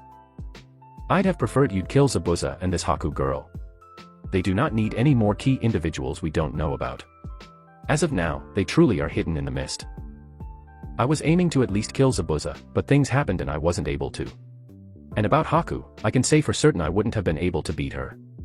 Zabuza said she was stronger than him and I could confirm it as well once I saw her. Even with your Sharingan. Even with my Sharingan. Hiruzen took a hit of his tobacco. A long, cancerous lung-filled dose. He blew it out and felt some of his worries leave him in the form of gray smoke. Back to your other point about them taking Satsuki, they most likely didn't to avoid starting a war with us. They went to great lengths to stay hidden, it would be contradictory for them to ruin it by kidnapping Satsuki. I agree, though I doubt Satsuki would want anything to do with them. She made sure to express her hatred. Kakashi said. Even more reason to worry. Hiruzen looked outside, admiring the village's peacefulness. The populace remained pure and bright, leaving the village with a warmth unmatched. Worry. About what? If it's Satsuki's hatred, I already plan to have talks and sway her. Satsuki cannot go rogue. Now Kakashi understood. If the girl left of her own free volition and abandoned the village, she could be taken with no penalties and free to join the mist. I see you understand now. Hiruzen turned to stare with purpose at Kakashi. Satsuki is the last Uchiha we have. And most likely the last hope we will ever have at keeping the Nine Tails if something were to happen with Menma. I understand, Hokage-sama. I must admit, I am uncertain and nervous about this situation. Hiruzen softened. Me too, my boy. But the hidden leaf is a sign of power. The will of fire burns bright in all of us, and as long as we believe in that will, this great tree will never fall. Naori sat in her Mizukage chair and stamped another paper. Oh, the daimyo of Honey Country wishes to open trade. I suppose I can look into that. I'm not entirely sure what they can offer us though. Naori set aside in another pile. Said pile was for her assistant to look through and determine if it was worth doing business with. She picked up the next paper. The hospital needs more medic shinobi. Can do. Naori stamped the paper and set it in her complete pile. Onto the next revealed it to be another country wishing to open trade. Such a great feeling this was, her country was growing rapidly and their name began spreading. Hidden Vegetable Village. Of course, I want to trade with them. Naori stamped. Silver and Diamond Country wish to talk. I shall send these to the daimyo. I bet these two heard of us from the Golden Daimyo, hee hee, word spreads. She placed the paper in a folder marked for the daimyo with slight instructions. Naori wanted the Golden Daimyo and her Water Daimyo to travel together and form the alliance. Unlike most kage, Naori didn't mind doing the paperwork. Yes, some days it was a real pain and she would have to push through it. When she did the work, however, it let her stay up to date with everything in the village. Like now, the academy was asking for extra classes in sealing, genjutsu, and more D-rank missions. Or someone from ANBU requesting time off for a week. A healthy practice, it was used as a cooldown time and meant to detox the brain from the accumulated stress. A mission from Granwaki Island. They request help fighting off the giant monsters of the Kaiju Ocean. Naori thought about how to rank the mission. The Kaiju Ocean was infested with giant monsters who called it home. Every once in a while, the beast would get aggressive and start to attack the islands scattered about the ocean. Some could be as big as tailed beast or boss summons. So it was at least something a team of high firepower jounin should take care of. With a possibility of S rank. Since it was in the ocean, Naori wanted someone with water proficiency or lighting. She smiled, this was the perfect mission for their naval division, run by Navy Captain Emuri. This mission should be easy enough for her crew, or even Emuri herself.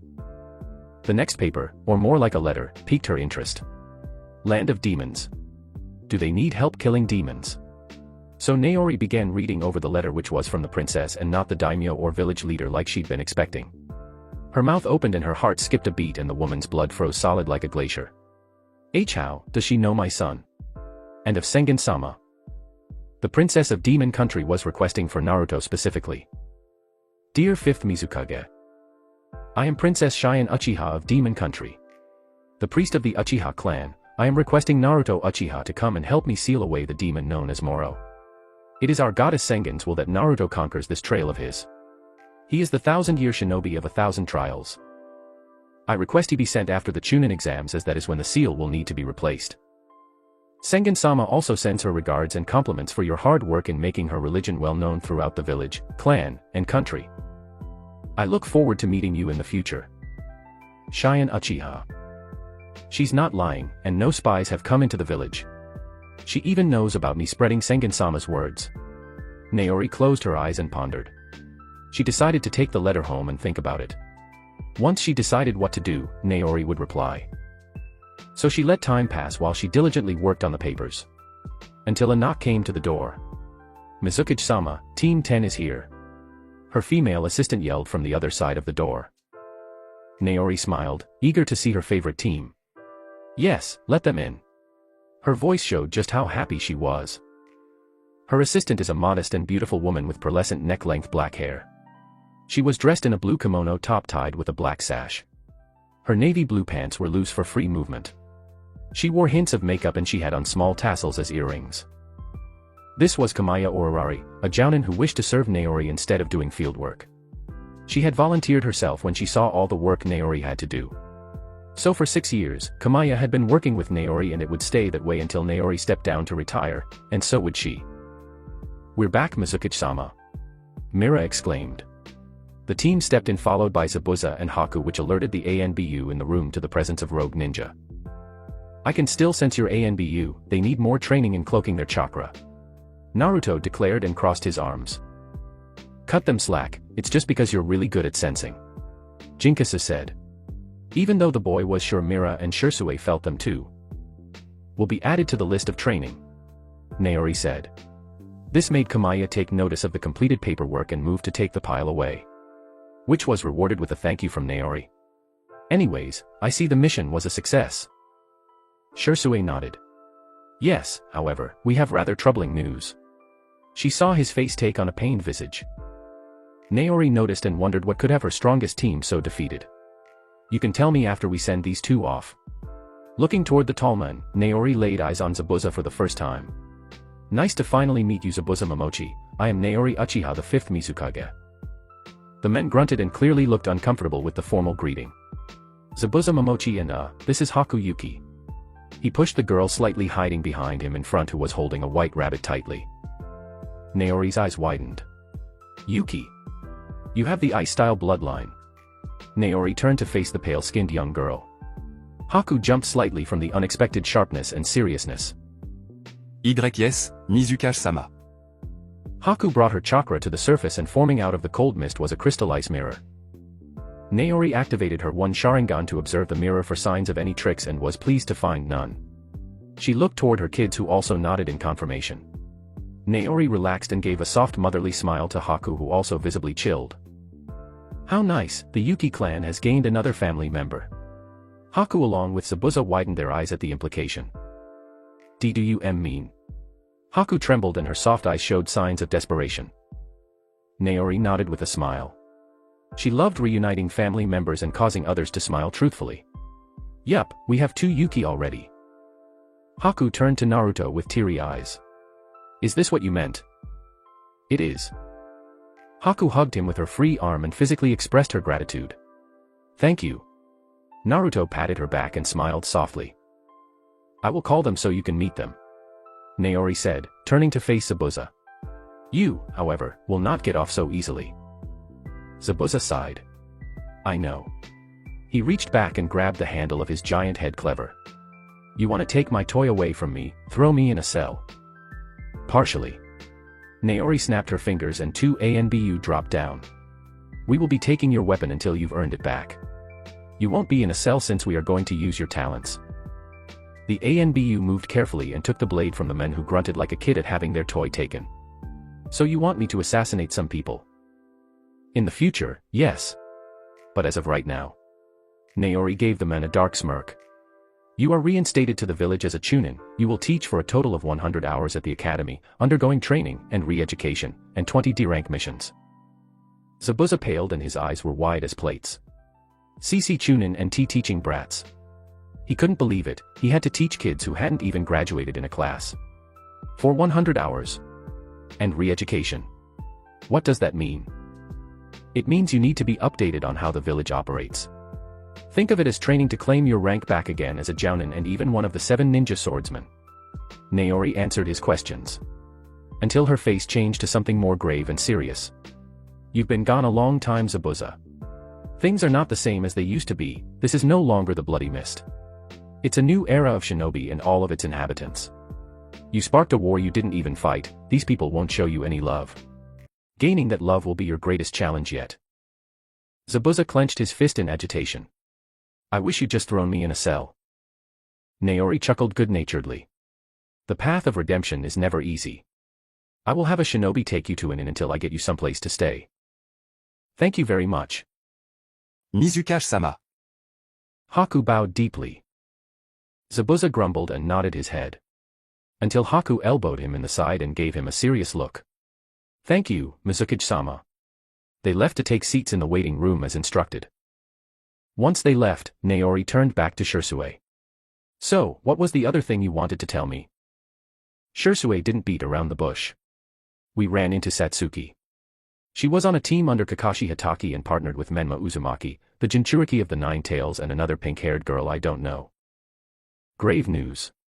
She was essentially trapped under Kakashi. The Leaf's strongest Jounin for the Leaf's strongest clan, not to mention they also had the host of the Nine Tails. Uzumaki. Like Anoka? Naruto asked, surprised. Yeah, like you know, the Uzumaki had a close relationship with the village. They were a crucial part in the Leaf's power years ago, providing seals, wind jutsu, and trading. Naori said, sounding a bit like she was giving a lesson. But the most important thing was the Uzumaki women who would be used to holding the Nine Tails. It was thanks to the women being able to manifest adamantine sealing chains that made them easy picks to suppress the tailed beast along with their powerful bodies and life force. That kid was a Uzumaki. But he didn't have any red hair like Anoka. Naruto spent time with Anoka, be it on missions, experiments, training, or hanging out with all their friends. I felt he had a lot of chakra, but that was it. He wasn't even strong, just a bunch of walking chakra. Brother's right, all he did was summon a large number of shadow clones. Jinkasu added. That's not all there is to this Menma. His partners are the 4th Hokage, Minato Namikaze and Kushina Uzumaki. Son of 2 legendary shinobi, both powerful and feared through the lands for their own talents. Minato's newfound revelation and advancement of the 2nd Hokage's jutsu flying Raijin. Partnered with his wealthy knowledge of seals and powerful Raiznon that could clash with tailed beast. His secret wife, Kushina Uzumaki, used her adamantine chains to completely nullify any Jinchuriki, and her skill in Kenjutsu was guaranteed death for anyone brave enough to challenge her. Naruto wondered why the boy was so weak then. He didn't really spare him any looks after destroying his shadow clones. Since he was the Jinchuriki, Menma definitely had a hard and isolated life. Nobody probably wanted to train or interact with him since there was such a demon following him all over. If Naruto guessed, based on Menma's loud and bright personality mixed with his lack of skill for a genin. Obviously, Menma spent his time elsewhere. Just give him a few years, I'm sure Kakashi will make something out of him. You'll see more of him in 2 days anyways once you're in the leaf for the exams. Naori said. But anyways, what of Satsuki? Shisui sighed. She hates us as expected. To her, it looked like we just up and left her there. You made contact with her? Yes, Naruto did anyways. And she was hurting. To be expected. But the way Naruto said that really surprised her. It was raw and laced with painful regret. I'm not sure how they treated her in the village, and I don't know how she feels about them. But I do know, they definitely didn't tell her the truth of what happened. Naruto felt his stomach turn in anger to blare like an alarm. The fact he'd have to go back to the village, the place which killed his father. He hated it. But it needed to be done in order to grow. Don't worry, honey. We'll think of something. I don't like leaving Mikoto-chan's daughter there all alone. Naori's voice was soft and comforting. Talk to her while you are in the leaf. I know it will be hard, but try to make some connections with her. And if you want to tell her the truth about what happened, it's up to you. I trust your judgment in this matter. Okay, I will. Her son nodded. Don't worry, Mom, I can do it. I have a way better personality than Naruto-an. Mira came and squeezed Naruto in a hug. To ease his mind and to show she would be there for him. She had come to learn Naruto wasn't one for expression. So Mira just understood him. Made herself present, and was diligent like a housewife cleaning the house. He rarely asked for help, so when Naruto did, she made sure to listen. They both understood each other. Mira expressed herself in the relationship while Naruto indulged. They worked like a well-oiled machine. The life of the team. Naori said. Well, Mira, I am counting on you. And with that, they left her to finish working, having done all their reports. Shisui left the 3 kids as he went to go wait at the port for Amiri, who was set to return today. They could all see how eager he was. The man had been without his 2 lovers for 2 weeks, as even Haribel was sent with Amiri to help control the seas with her adept proficiency in water style. All right, brother, I'll see you tomorrow morning for training. Hikawai-chan and I have a date tonight. Jinkasu bumped his forearm with Naruto. You too, sis. He performed the same action for Mira as well. See ya then, make sure you two aren't up too late. Naruto's tone was teasing as he smirked. Whatever. The tall boy laughed as he walked away. So, when is our date? Mira asked. He knew this question was coming, so he already had his answer ready. Next check, promise. The two then began talking down the street hand in hand, arm in arm. The streets, the shops, and the atmosphere had changed. The village was still an island surrounded by sea, but just expanded and developed. Their buildings had become much taller and sturdy. Brick and steel made up their foundations, much like the towers from the Rain Village. The village was still covered by the wild touch of Mother Nature. Long green vines ran down some shops, and trees grew atop skyscrapers. Even animals sometimes walked the streets: monkeys, okapi, and large toucans. When the sun fell, it could sometimes be dangerous, as predators would occasionally walk the streets like ocelot, anaconda, or very rare tigers. It made for a funny scene to watch drunk shinobi forget their training as they run from tigers. This was also a good opportunity for a new job of nighttime protectors. Shinobi or civilians do anything to look out for their people. Naori loved it, as new jobs meant more opportunities to help everyone. Their village began to grow as Naori created job after job. Fishers, sailors, boatmen, crafters, engineers, and teachers. Everyone worked together, a society where they all functioned as a group to maintain the peace and balance of the new village. No homeless, as they too were given jobs and shelter, thrown onto construction sites to help build, or sent to the ocean to catch fish. The mist didn't bother anyone as they all worked no matter the condition. Even the academy students were assigned a D-rank cleanup mission. Genin teams ordered to help speed up the construction process, while Chunin and Jiaonan sent out to open trade and take on missions for money. The ANBU became boogeymen of the country. They lurked in the shadows of the mist, sabotaging other villages and stealing money and supplies, or taking out competitors. The ANBU had never moved with such efficiency and deathly grace. Shursui had begun instructing them about different ways to train, taking what he learned from the leaf and applying it to his new home. The air was salty, and a cool breeze blew in from the sea, kicking up the two's hair. Naruto inhaled the scent via his nose, and over time he began to love it here. Sure, it rained a lot, hurricanes became a pain, but easily dealt with enough through the use of chakra and jutsu. It could be hot as hell, or chilly like snow-tipped mountains. It never snowed, which was a bit sad, as Naruto liked the snow back in the leaf. The whole village was alerted as they all heard a horn. A loud horn of a giant warship. A beast made of thick wood meant to handle giant waves. It stood out amongst the much smaller ships, like a mountain mixed with hills. The sail had a signature Jolly Roger that struck terror in pirates. Two famous swords crossed with lighting sparking around them. The Kiba blades, controlled by Navy Captain Emiri Uchiha. Naruto and Mira were far from the port but could still hear the horn blaring. They looked to the west of the village toward the Kaizoku Sea. The main attraction of the village is a large and towering statue. Its two strong legs rested on stone pillars supporting it. Between its legs was the port entrance and exit to the village. The statue was modeled after Natori's perfect Susanoo. Crafted to perfection in her exact image. She was embarrassed beyond belief at having such a thing modeled after her. It could be seen from anywhere in the village as it was 100 meters tall. The Susanoo statue's right hand was raised in the air holding a stone torch. Said torch was lit by a flame, not just the regular orange flame that would go out in the wind. But a brilliant crimson-red flame illuminated the night and sometimes painted their sky red. The day of its grand reveal, for everyone's eyes to see. A red flame roared to life in all its divine glory. They all thought Naruto or Mira had done something, but they didn't. Naruto took the opportunity to proclaim it was their goddess Sengen's will and protection. They all bought it and began to see the statue in reverence. A sign of the future, a flame that never went out, and their goddess love. Looks like Sensei is back, Naruto said, smiling slightly. Aha, just in time for when we leave. Mira added. I'm sure we'll see her later. I doubt Brother Shursui is letting the two out of his sight. They shared a chuckle. Once Shursui and the two girls had got married, they moved out of the house into their own compound house in the Uchiha district. The two enjoy the ambience of the village on their walk to the training ground further outside the village. They arrived to see the person Naruto was looking for. Mei was training fiercely atop a puddle of lava. She was going through taijutsu and moved fast enough to create sonic booms with her arms and legs. The area was hot and steamy, more than usual. Strangely enough, Naruto helped Mei train. She had come to him and sought guidance. So Naruto indulges the woman while taking the chance to train himself as well. Mei, I'm glad you kept working hard while I was away. I thought you'd be slacking.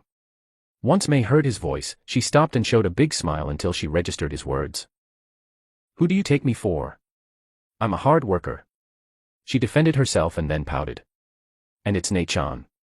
For one reason or another, she wanted to be called that. When she trained, Mei would dress lightly, not wearing her blue battle dress used for missions. But something more light and comfortable was a black crop top that clung tightly to her body, showing her taut and muscled stomach. Matching black leggings which were worn for obvious reasons.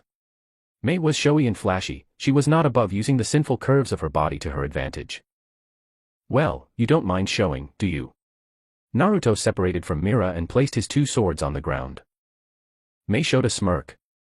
She was strong, very strong. So much more powerful than she could have ever imagined. Thanks to Naori and Naruto unlocking her true potential. Hot steam rose from around Mei and she dashed quicker than could be seen by the naked eye. Naruto easily blocked but felt his hand being burned as he caught Mei's fist. He felt her chakra boiling before she quickly struck out with her next attacks. A kick to his abdomen, blocked. Punching for his nose, evaded. Steam current. It was a perfect volley of attacks, a mix of kicks, hooks, jabs, or elbows.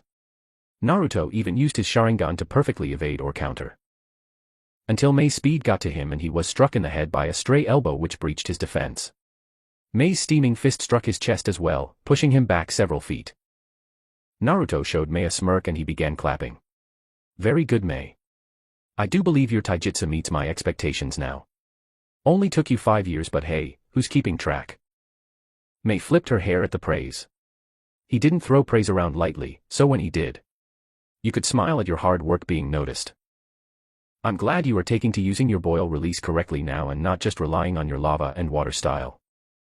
Keep it coming. Mei fanned herself as sweat caked her body, dripping from her hair and trailing down the valley of her breast. I say Yagura doesn't stand a chance against you now. You are definitely a S-ranked shinobi. You're lucky I didn't use my lava style to burn your body. But you'd just heal anyways. Mei noted. Naruto was extremely durable and hard to injure. That's just your taijutsu, show me your jutsu now. Naruto didn't give Mei time to react as he had already launched a building-sized fireball that would need at least 3 water-style users to block. Mei flipped through hand signs. Ah. She was shocked as Naruto swatted her hands with a whip made from his purple lighting. You know the rules, no hand signs. I want true understanding. Showing hand signs can alert your enemy to what your jutsu may be. Like a wise sage, Naruto lectured. I know, and hand signs aren't needed to use jutsu, it's just a way to focus it better as jutsu comes from within one's chakra and will. Mei droned on as she restated what Naruto would preach. Good, now let's see you do it right this time. Naruto launched the fireball again and this time Mei drew water from the moisture around them. Water wall. Her jutsu cancelled out Naruto fireballs creating hot steam. She jumped away as kunai covered in flame rained down in her previous spot. When she landed, Mei released a B-ranked jutsu without hand signs. Water release, water dragon bullet. Fire release, tiger's jaw. Mei's water dragon was consumed and caused Naruto's jutsu to grow larger. She widened her eyes, that was an S-rank jutsu he used. And she just saw why it was, because it could eat other elemental jutsu and grow stronger. Mei was faster now though, 6 years ago it would have hit her but not now. She spawned a water pillar around herself, shielding her body from the ground melting flames. It didn't go as planned as the tiger's head was large enough to swallow the 10-meter water pillar. Mei used body flicker at the last second to narrowly avoid being eaten. White-hot pain quickly flashed through her body as Mei found herself pierced by a beam of purple lighting. Naruto could have held it, leaving Mei stabbed like a skewer on his lighting if he wanted to. Though that was overkill and mainly used for his enemies. So Naruto let Mei fall and she clutched her wound. Naruto clapped again, good job, you can cast very fast now. But you need to work on your senses. She glared at him, her delight gone. Why did you use a S-rank jutsu on me? Are you trying to turn me to ash?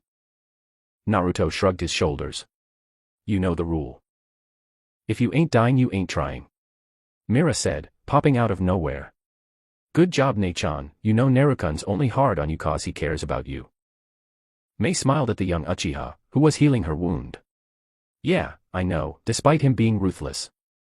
Now rest up, Mei, Mira-chan and I have got our own training to do and I don't want to accidentally kill you. When Mira and Naruto trained, it was hard. No holds barred, a deathmatch from the onlookers but a spar to just the two of them. Naruto wasn't afraid to hit Mira at all, he knew she could take it and dish out double the pain if he let her. They always finished panting with throbbing wounds. Mira more than him, as Naruto's healing factor from the Hashirama cells healed him. Combined with Mira sharing a similar element with him being yang release. Their physical energy was off the charts and Naruto sought to go higher and train even harder to increase the balance between his yin and yang. Okay, just don't destroy the forest again, this is my favorite training ground. Mei stood and walked away taking up her water flask for a sip. Just meditate and focus on your yin energy. Naruto turned to Mei with his palms in a prayer. She knew what he was going to say and copied his actions. Life is yang, death is yin. Naruto smiled. Good, remember that as you focus your mind. Looking back, Mira was stretching and grinning. Why are you grinning so hard? Because you can't beat me today. Oh yeah. And why is that? Naruto asked, matching her expression with his own wide grin. Mira dropped into her stance. Loose, free, and ready. Naruto followed suit with his stance. Still, fist partly open, and knees slightly bent. Zabuza sat still in the chair, still displeased with his current position. Next to him, Haku was content and reading through the magazine on the table. She would point out changes made to the village and important places they should visit when they have the time. He'd grunt and nod his head. They had been waiting for 10 minutes in the comfy waiting room. They weren't the only ones, as other ninjas or civilians waited for a meeting with the Mizukage. His leg was shaking up and down quickly as he was getting anxious. They were looking at him and Haku, some glaring. 10 minutes in one location meant death for a rogue ninja like him. Plus he didn't have his weapon, his comfort. It quickly began to make a hole form in his gut. Questions began forming in his head. Could he fight these people off? How many could he kill? Could Haku kill them? It was aggravating. The more he waited, the more anxious he got. Zabuza thought it might have even been a trap, that they would walk them out and kill him and take Haku's bloodline.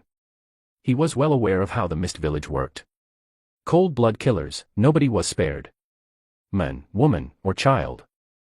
Someone next came into the room, opening the door. A tall woman he'd seen before. The last time he saw her she was a teenager, 15 if he was correct. Not anymore, she was a woman, one hell of a woman. Tall, crystal blue eyes, that stone-cold killer face all shinobi men loved, and a mature hardened woman.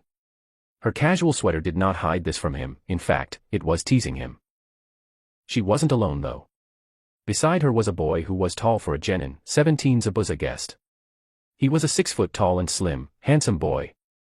The type which turned a girl's eyes to heart and made adult single mothers blush. The boy's eyes lit up as he walked close to them. When he stood so close, Zabuza saw the boy was the same height as him. "Hi, I heard you're a Yuki as well." He extended his hand to Haku. "It is true, my name is Haku Yuki." She gingerly took his hand, feeling the coldness of his hand. For a reason unknown, it caused her own body to heat up. Probably because Songai kissed her palm as he held eye contact with her.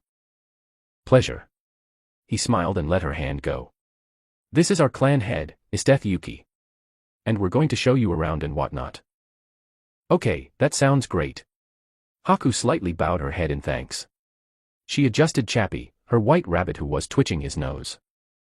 Hello, Esdiat-sama. "Hello." Isteth greeted back. She looked at Zabuza and scowled. "Come on, let's make this quick. Today is supposed to be my day off." She turned and walked out the window. "Sorry to disturb Her Excellency," Zabuza mocked. Isteth turned to give him a glare colder than the tundra. "You better watch yourself. I was tasked to watch you and determine if you are fit to claim your rank again. I will be handling your re-education and watching over you." Zabuza glared back. "She didn't say I'd be getting a babysitter." "Well, Mizukage-sama told me, and that's all you need to know." Isteth shot back. "I'm going back in there, to hell with this." The room chilled instantly. Zabuza stiffened up. Something cold drew blood on his neck. It was a thin sharp ice sword at his neck. "Mizukage-sama will not be seeing you at the moment if you want to speak with her schedule and appointment." Isteth was still at the door frame and simply used her bloodline to control the weapon. The shinobi in the room were on their feet and glaring at him. They had their hands hovering over the pouches and just daring him to act. Since when has the Mist shown such unity and cooperation? They never defend each other like this. You could kill someone in the street and nobody would move to help. All kinds of crimes took place. Heinous crimes, sinful crimes, inhuman crimes. Haku formed her own senbon and destroyed Isteth's weapon that held Zabuza captive. She took a position in front of him, showing her defiance and willingness to fight. "Come on, Zabuza, let it go. Be rational. Did you think you'd just walk around the village unguarded?" Tsunagi asked. "Follow me and do not act out of line again, understand?" Isteth spoke, voice low and cold. "We understand, Isteth-sama, please forgive Zabuza-sama. He's just anxious, it won't happen again." Isteth looked at Haku. She was a beautiful girl. 15, the same age as the overall tall Tsunagi. Said boy was reassuring Haku with a smile. Already, he was smitten with the young Haku who was clearly nervous and just being nice by smiling and nodding. Tsunagi could be oppressive sometimes, ignoring personal space. He was a physical contact kind of person. He loved to touch too much. Istia suppressed a twitching eyebrow as she remembered fondly about their time together. "I see you are the responsible one. Make sure your charge stays in line. Now, let's go. Esteth turned walking outside to the village streets. They all followed seconds later, leaving the tense room. Once they left the Mizukage stone building, they saw the village again. It was so different from what they remembered. Amazing, the atmosphere, the bustling streets, and the kids playing with wide smiles. This is my favorite restaurant. They have the best grilled fish. Sanagi pointed out. I sometimes take Esteth-sensei to eat here. Oh, are you two dating? Haku asked innocently. Sanagi laughed while Esteth gained a tick mark. I wish, but no. I just like to treat her as she's all I got, you know. Haku nodded with a smile. She's precious to you.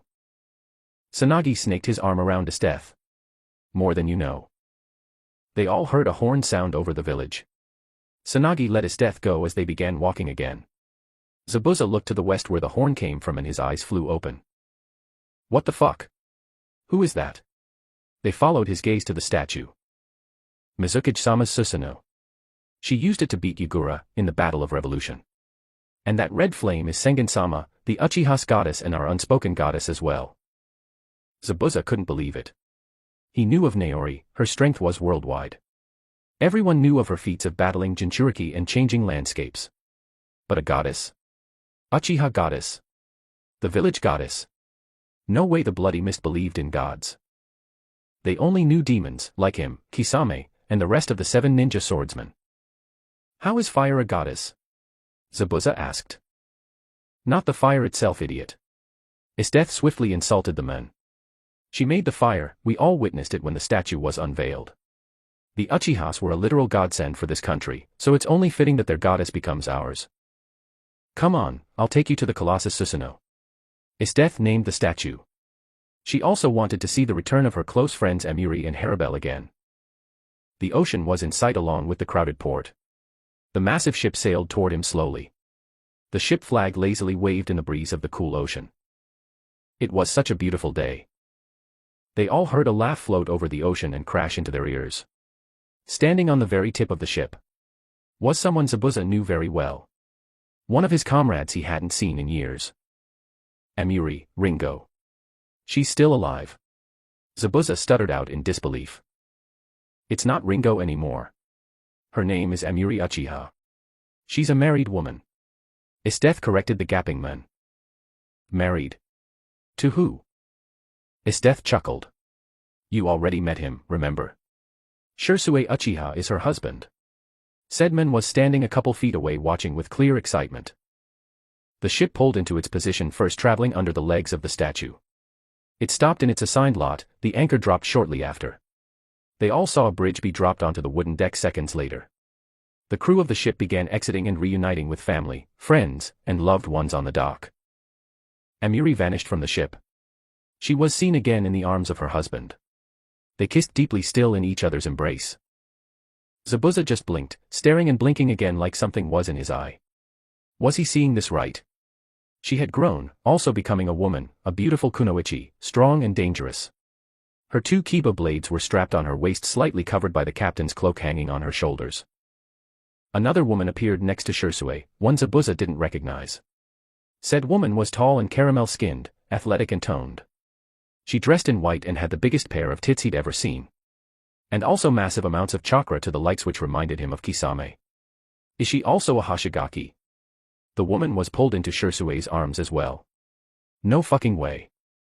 Shursue didn't have to unzip Haribel's collar as her lips were already exposed to him. Which he soon took into his own, kissing her hungrily and passionately. 2 wives. Shursue the teleporter has 2 wives. Haku blushed at the show as she'd never seen such blatant coupling. Perhaps in the future, she'd get to experience such things. Esteth turned to Zabuza. You've got a lot of recondition to do. We are going to show you to our home within the Uchiha district. So behave yourself. Haku raised her delicate eyebrow. Why in the Uchiha district? Do you not have your own? It's just Sanagi and me. A whole clan compound to ourselves would only give us extra work. Mizukage-sama gave us a deal. The Yuki clan would become vessels to the Uchiha since we are so small. Along with the Terumi and Hashikaji due to Haribel's marriage. Esteth answered with a small smile. She'd have never thought something like this would ever happen, especially when she first met the Uchiha. It's not bad, like a village within a village. They've got their own shops, stores, locations, and things. It's open for anyone to visit. I can take you, Haku-chan. They have this one chicken place Mira goes crazy for. Oh, you don't need to. I don't want to trouble you. Haku tried to politely refuse. It's no trouble at all. We're family, and because of that, I'm going to help you out. Plus, I get to spend some time with a pretty girl. Sanagi said, taking Haku's hand in his own. You think I'm pretty? Haku felt her face heat up as she looked into Sanagi's eyes, which looked like blue topaz jewels. Of course. He grinned. Sanagi felt someone glaring at him and looked to Zabuza, who had a red aura wafting off him. Zabuza's bandaged face morphed into that of a demon mask. What? Keep walking, brat. You're one of those. Oh. Sanagi slowly released Haku's hand with a grin. Stop messing around. I'm ready to go home. Sorry, sensei. Sanagi said, falling into step alongside her. Naruto sat down with a big huff. His arms were back supporting him as he lightly smiled. He was sweating and taking big breaths, subtle laughs escaping his lips as he did so. I don't know why you're smiling. Mira walked closer until she sat in his lap facing him with a smug look in her beautiful coal-black eyes. I won. She leaned close, touching her nose onto his, tickling his lips with her breath. Naruto just smirked, staring back into her eyes that seemed to just draw him in. Since she was basically chest to chest with him, Naruto didn't have to move much when he kissed her sweaty lips. Did you really win if I beat you 7 times to your 3? When they spar, it was sets of 10 with no time limit. The first set would only end if one side admitted defeat. It was the standard for Uchiha training and would soon be pushed onto the academy students to prepare them for grueling and extended battles. It builds stamina and familiarizes your body with being injured and a fast-beating heart. A bonus effect was implanting the idea of knowing your limit. While it was always admirable to never give up and find a way, it wasn't always realistic and could sometimes lead to more harm. And Mira made him give up 3 times. No longer had he relied on Madara's fighting style, not his taijutsu or kenjutsu. Now Naruto only read the book for his own curiosity or excess knowledge he could find. The book was a gold mine for information. Naruto learned of secrets that could turn the world for the worse if it became public. His new style, though, was something he invented himself. It was something he began cataloging and journaling, creating his own story and book of secrets for his kids. The style was called Sombramo, a style primarily formed around offense and defense that involved steamrolling the enemy. It worked best defensively by stopping his foes from advancing and looks best on offense when he completely demolishes his foe with forearms, elbows, fists, and anything that could injure someone. It relies on speed and quick thinking and grows stronger on opponents who can't think on their feet. The only person in the clan capable of consistently beat him in taijutsu is Haikawa. For the moment, he was better than she was, but the girl always closed the gap no matter how many times they would spar. Haikawa and he ranked at the top for taijutsu masters in the clan, even though Naruto never considered himself a master of anything. The first way Mira managed to beat him was through her inhuman flexibility. While Naruto had her on the ground and went for a submission, Mira maneuvered around him until she got him in a triangle hold with her legs around his neck. She was smart about it, trapping his arms under her body so he could just use his strength and slam her back into the ground. Mira also grabbed his arm and threatened to break it as she put in a Kimura lock. Their spars often ended with broken bones, bruises, or even bleeding, so the threat wasn't that lethal to Naruto. But since the spar was only just beginning, Naruto tapped. The second one wasn't flashy or some high-powered jutsu, she just beat him straight up, using all her tricks and creative tactics to take him down. Naruto wasn't ashamed, in fact it was the opposite. It excited him. Mira was powerful, smart, funny, loving, creative, cocky, and the list could go on and on. There were many reasons why he loved her. You see too much into the small details, Mira said and returned his kiss. Her arms came around his head, locking her hands behind his neck. They just stayed like that, on the grass, sweating and tired, enjoying as the cool breeze licked at their faces. Naruto found himself in a trance with Mira's eyes. The girl also found her boyfriend's rugged expression intoxicating. His midnight purple hair matted to his forehead and his hot breath hit her face gently. Once again, their emotions connected, hearts racing at the same speed, breath coming out at the exact same time. It's moments like this that I cherish above all else, Naruto-kun. She fell into his body, resting her head on his neck. Stop, you're making me blush. Naruto rubbed her back gently. I could say the same thing, I'm just glad you fell in love with me. Mira popped her head back up. How could I not? I don't know, I am quite the full package. Gosh. You two are so cute. Mei squealed watching them. Until she sighed, I wish I had a man. One day, a long time from now you'll get one. Naruto sent with a smirk. Mei was easy to rile up, just bring up her not being able to get a man and she would turn into a demon. Naruto, I will melt you. Like she was now. Yeah, I'm sure you will. Naruto said. But come on, let's get back home and eat. Sun's going down. Alright, I'll cook. You sure, Mom and I normally do it. Mira stood up allowing Naruto to get up as well soon after. She gave him a devious smile. You don't know, but Mom's been giving me lessons on cooking. Since when? Naruto was surprised, he didn't recall such meetings. It was only 2 weeks ago but it should be enough. Mira says. I am making chicken yakitori and karak. She was proud and confident in her skills. I'm hungry anyways, let's go get started on it. He turned to give Mei a wave. Good job on training Mei, and I think your genin team will finally be completed so you can come with 3 genin and not 2 like you planned. Really? Who am I getting? Mei asked, feeling excited at the prospect. Since her team was strong with just 2 kids, Naori had deemed it okay to add another person. Mei would always look at the roster of kids but never felt as if anyone could fit her team. Hikaiwa and Anoka were the only kids she had as her students. We just returned a Yuki clan member, she's the apprentice of Zabuza so she can definitely keep up with those 2. Naruto put his arm around Mira and pulled her close. You can ask Mizuki-sama about it tomorrow morning if you want, I'll ask her tonight as well. Thanks a bunch. No problem, see you around. Naruto and Mira vanished from the training ground. Naori came home and sighed. 10 hours is what her workday was like, sometimes 11 or her worst nightmare, 12. But when she could come home on time, she was able to enjoy the hot dinners Naruto would cook. I'm home. Her shoes were off, next to Naruto's and Mira's. Naori saw light from the kitchen and heard the voices of her children. Hey! We're in the kitchen. Naruto replied to the announcement. Naori sniffed the air and could smell chicken being grilled along with spices and onions. Her black skirt hovered just above the ground and gave her the appearance of gliding along the wooden floor. She saw Naruto sitting down at the table drinking tea while Mira cooked in an apron. I see I'm right on time. She was ushered to her seat by Mira. Said girl planted a kiss on her cheek as a greeting. I'm making dinner, it's going to be so good. Mira moved back to the countertop. In her little space, Mira had made a bit of a mess. Towels, plates, and sticks. From her seat at the head of the table, Naori looked at Naruto sitting next to her. How long have you guys been here? About 20 minutes, not long. She wanted to get started right away. Naruto leaned back. How was your day? Good, just making plans for the Chunin exams, stamping papers, letters. Ah. Speaking of letters, I got this letter from some princess in Demon Country asking about you.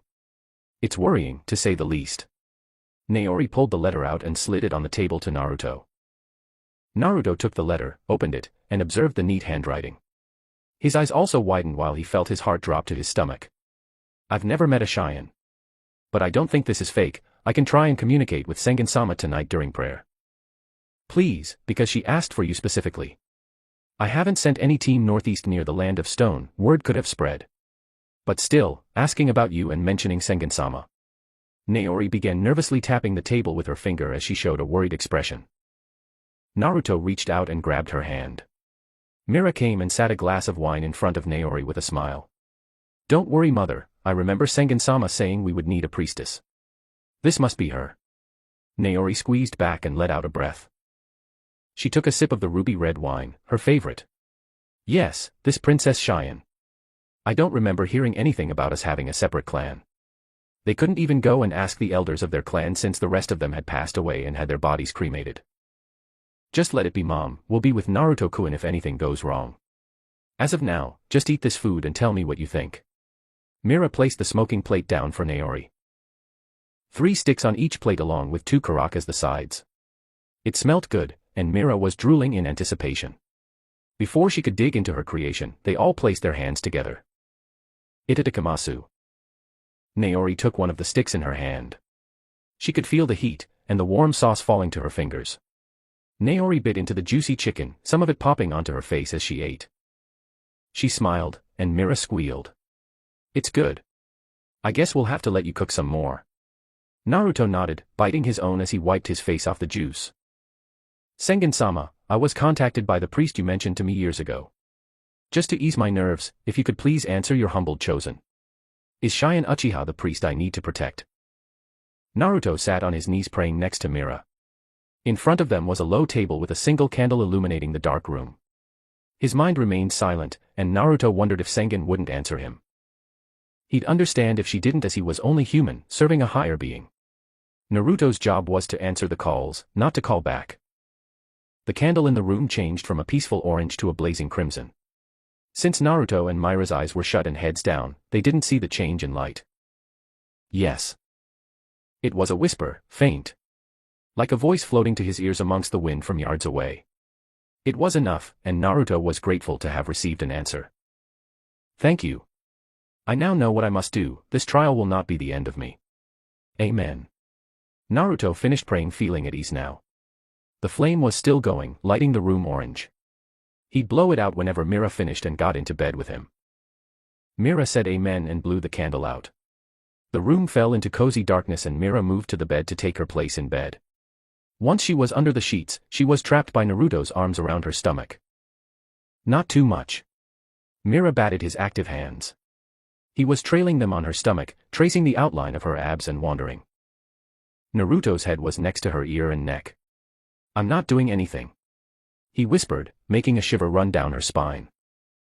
You are such a boy. Mira giggled. Naruto didn't stop his actions, and neither did Mira stop him. Hurry to bed, I'm excited for the Chunin exams. Same, good night. Naruto kissed her neck and collarbone. Night. And resting comfortably in each other's embrace, they lay still until sleep claimed them.